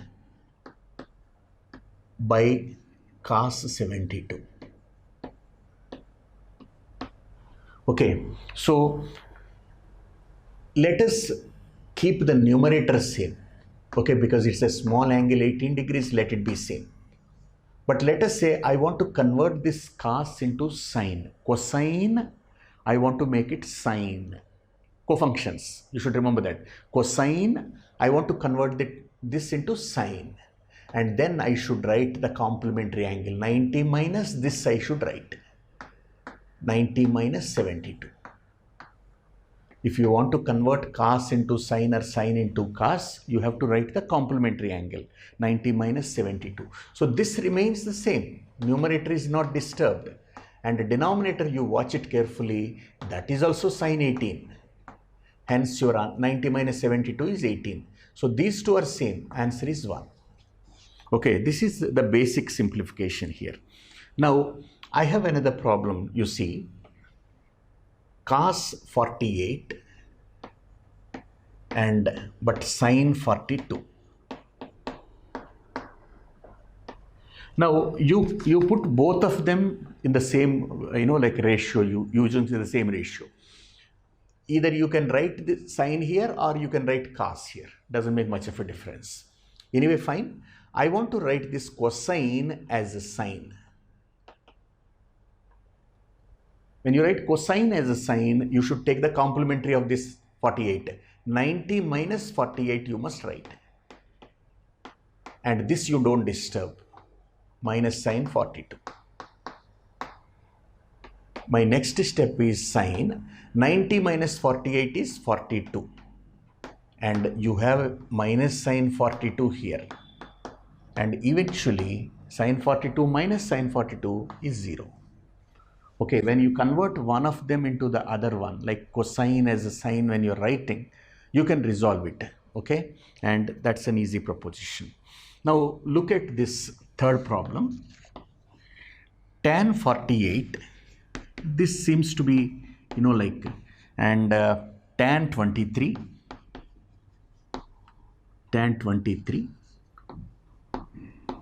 and I have tan 42, and tan 67. Altogether, I have the product of 4 tangents I can see here. This is, something you have to notice here is 67 and 23. If you add, you get 90. They are complements of each other, complementary angles. 48 and 42 again, if you add up, you get 90. They are complementary angles. So I want to write for this tan, I can write cotangent, tangent, cotangent. So I write here cotangent. I get complementary of this one, 90 minus 48. I want to write for this tan, cotangent, cot, 90 minus this, 23. And later I have these two, I don't disturb them, tan 42 and tan 67. I write here tan 67. My next step, cot 90 minus 48 is 42. Cot 90 minus 23 is 67. Tan 42. Tan 67. Tan 67.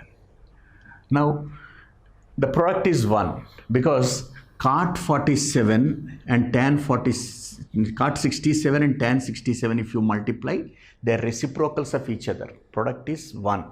And similarly, cot 42 and tan 42, if you multiply, you get 1 because these two are reciprocals of each other. And therefore, 1 and this is 1 and this is another 1. 1 times 1 is 1. Okay. So I write here, you can write one more step if you want. Cot 42 is 1 by tan 42. Cot 67 is 1 by tan 67. You can write tan 42 and tan 67. And these two get cancelled and these two get cancelled and your answer is 1. Okay. And there is an interesting question here, okay, and let me try this fifth problem. In this fifth problem, he is giving textbook 5. I can write my 4. Secant 4a, secant 4a equals cosecant a minus 20. Okay, and this can be a multiple choice item. You need not do it as a big problem or whatever it is, like, you know. So let us finish it off in a jiffy. Like, secant and cosecant, they are co-functions. Okay, CO is there. If you put CO, you get this one. If you remove CO, you get this one. They are co-functions. So if you add this angle and this angle, you must get 90 degrees. That's it. So you have here 4a and you have here a minus 20. The sum must be 90 degrees because the angles must be complementary. If you want, I can write like this. If secant a, why a is used there, secant p is equal to cosecant q. If you have like this, p plus q must be 90 degrees. So that's what happened here. Come on, 5a minus 20 degrees must be 90. Hence 5a is equal to 90 and 20, that side will give you 110. And hence a is equal to 110 over 5. That gives you 22 degrees. This is how you determine the value of a. And that closes my exercise 8.3. And now I have the last exercise 8.4 of this unit. There are many problems. Let us do as many as possible. And fine. 8.4, we are starting now. Now express the trigonometric ratio sine A, secant A and tan A in terms of cot A, because that's what you have here. Exercise sine A. My first problem of 8.4. I can clear even this. Okay. And expressing one trigonometric ratio in terms of another one. Okay, that's what you are supposed to do. He is asking sine A, secant A and tan A must be written in terms of cot A. Sine A, cos A and tan A, all three must be expressed in terms of cot A. In terms of cot A. So if you can understand the problem first, of course, it would be easier for you. So you can use cot A. That's it. Okay. But you tell me what is sine A. So you tell me what sine A is using cot A. You tell me what cos A is using cot A, and so on. That's the question. So using only cot A, in terms of cot A, using cot A. Fine. I can do this easily, like suppose if I want my tan A. It's the reciprocal of cot A. I can say 1 by cot A. So the first one is done. Okay, if I want tan A, I can say it is reciprocal of cot A. I used cot A and 1 on cot A is tan A. First one is done. So second one, I go like this. I know an identity using this one. And that identity is 1 plus cot square A is cosecant square A. Okay, that's an identity. We proved it actually, like identity.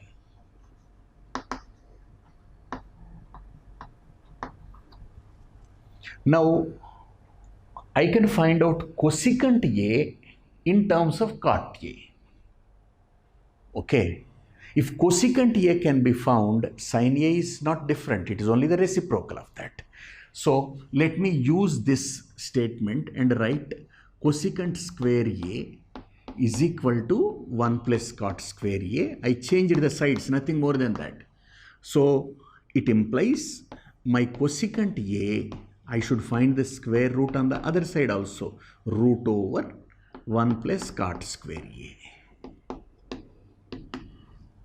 So I found cosecant A, okay, in terms of cot A. But the question is not that. I should find out sine A, not cosecant A. But sine A is nothing but reciprocal of cosecant A. And therefore, I know what sine A is. It is 1 on cosecant A. That's it. My work is done. 1 by, in place of cosecant A, I can write this. 1 plus cot square A. Look here, sine A is written in terms of cot A. Sine A is done. But there is one more bit actually, cos A. That also should be written in terms of cot A. So I do one thing like, I have learnt something like sine A on cos A equals tan A. This is what I learned. Okay, in the relations, like if you know sine A and tan A is in terms of cot A. Sine A also is in terms of cot A. You know both of them. From that you can get cos A. So how do you write cos A from this one? Can you tell me? Cross multiplication. Cos A times tan A. Product of these two is this one. Sine A. And next step, my cos A can be, tan A will come down. Sine A by tan A. I just draw a line here. Tell me, it's done, it's over. I know sine A, I know tan A in terms of cot A. So I can get cos A. Come on, what is sine A? The answer what you got there. 1 on root over 1 plus cot square A. Done. That is sine A. But what is tan A? 1 by cot A. 1 by cot A. And if you can simplify this, it is over like this. I write first 1 over root 1 plus cot square A multiplied by 1 on cot A in the denominator. So cot A by 1. And just write cot A times 1. This times 1. Root 1 plus cot square A. So there are three things we have done. This is sine A. Okay. First bit. This is cos A. Second bit. And this is a tan A. The third bit. So we have written sine A, cos A and tan A in terms of cot A. Cot A is used and we got all of them. Okay. And I go to all trigonometric ratios of angle A in terms of secant A. That is the second question, immediate question. I do that also, like, you know. And everything in terms of secant A. All trigonometric ratios. This is my second question. All trigonometric ratios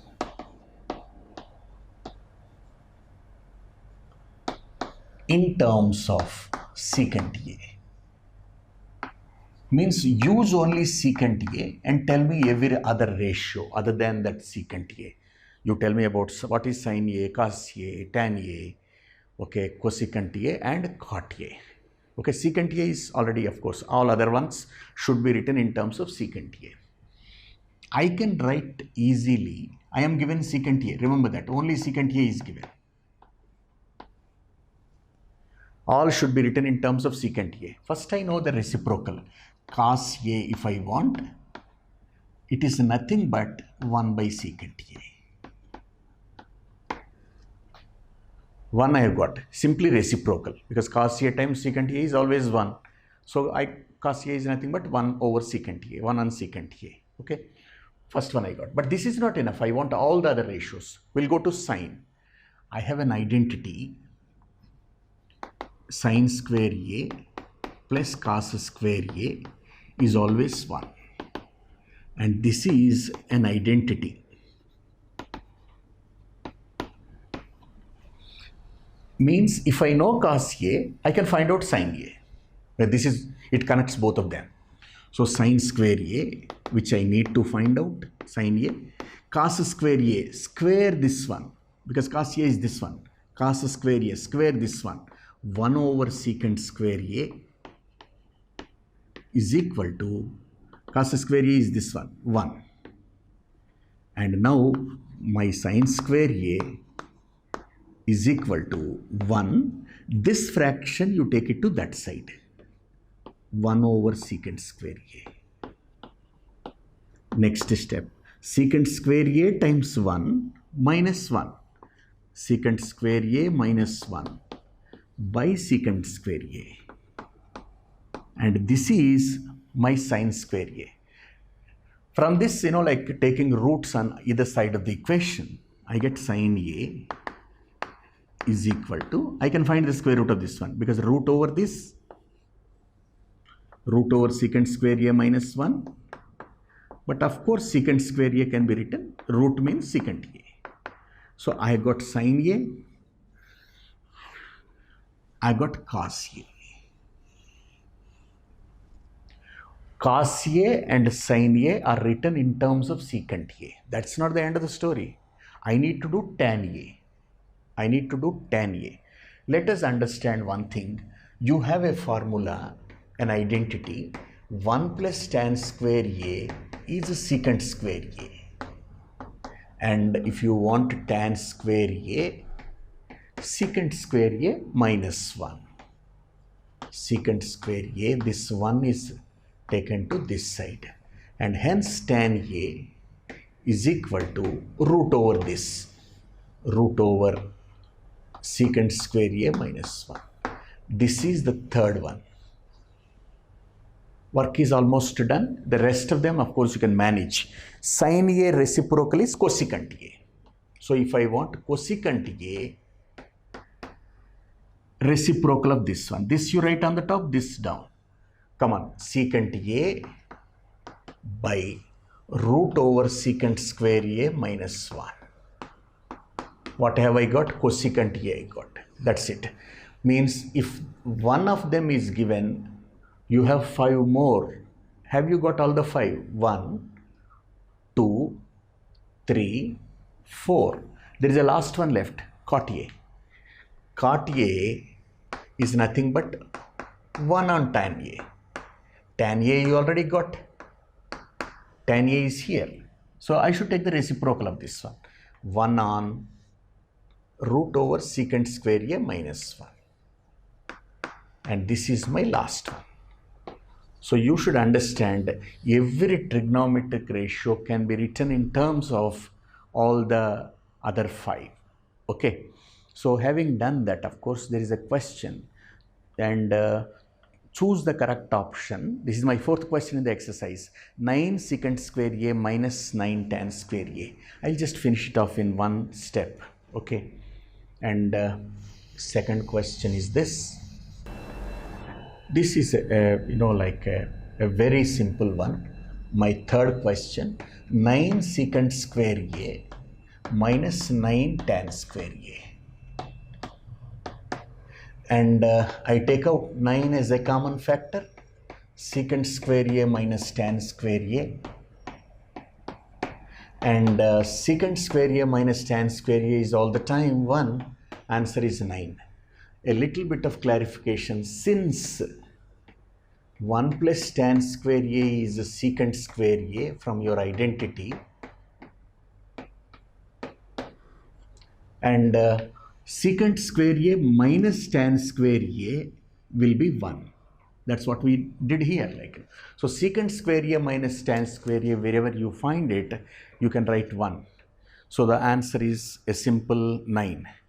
And there is another 5th problem, and he is giving a simplification. And I write as my 4th problem, and cos A by 1 plus sine A, and 1 plus sine A by cos A. You have to prove that it is equal to 2 secant A.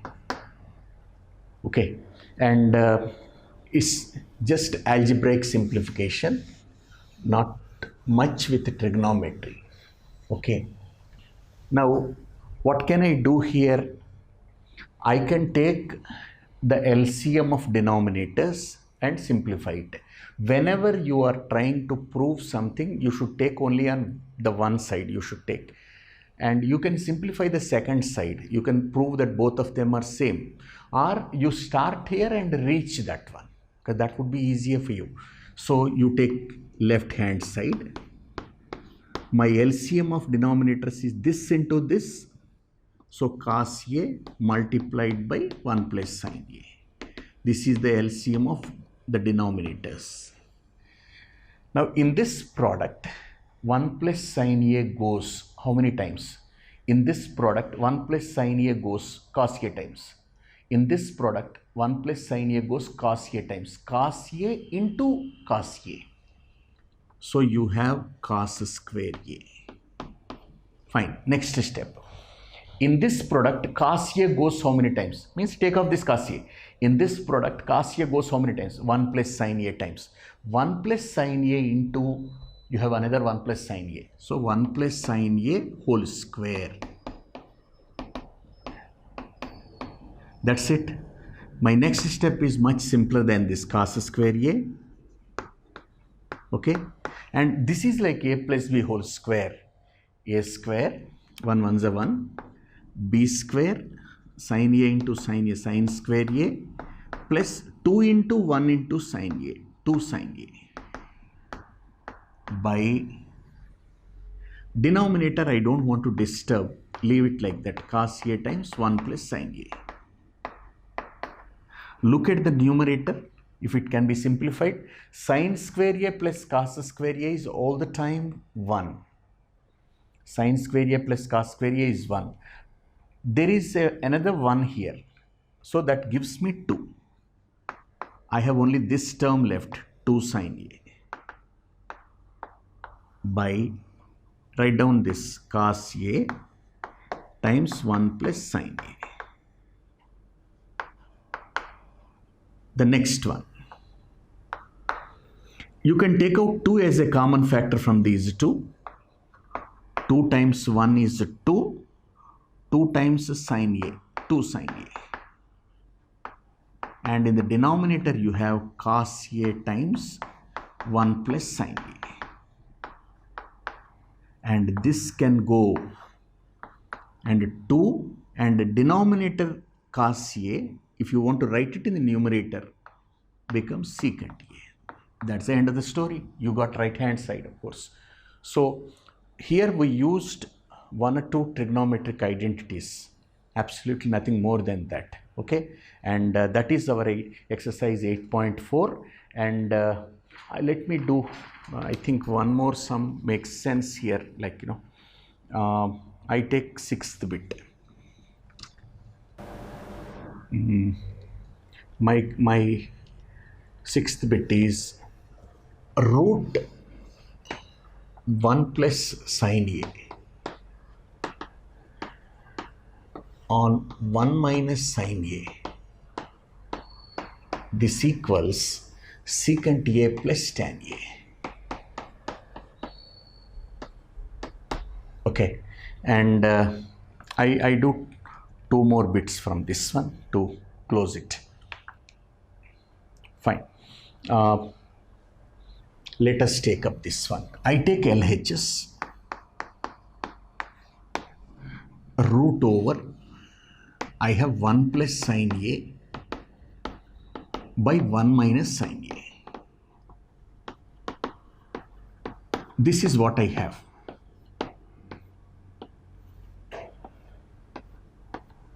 I am given 1 plus sin A over 1 minus sin A.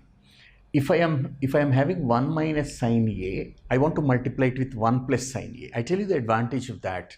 1 plus sin A times 1 minus sin A will give you 1 minus sin square A, and which is nothing but cos square A. So that advantage you will have. If I am given 1 minus sin A, I will multiply it with 1 plus sin A. And if I am doing here in the denominator, I must take the same in the numerator also. I can't change it like that's it. Both numerator and denominator are multiplied by 1 plus sine A. And why did we do like that? Because 1 plus sine A times 1 plus sine A is 1 plus sine A whole square on the top. And in the denominator, it is like A minus B times A plus B. A square, 1 ones are 1, minus B square, sine A times sine A, sine square A. My next step is root over. Numerator is 1 plus sine A whole square. And 1 minus sine square A is cos square A. I can resolve this root now. I don't need to write the root because I have a square here, I have a square here. I remove them because the root I can find out. And numerator becomes 1 plus sine A. And denominator becomes square root of cos square A, cos A. Almost done. I'm waiting for my answer. Now, 1 plus sine A by cos A is 1 by cos A plus sine A by cos A. I can separate it out like that. 1 by cos A will be my secant A and sine A by cos A will be my tan A over. That's it. So for this I get secant A, for this I get tan A.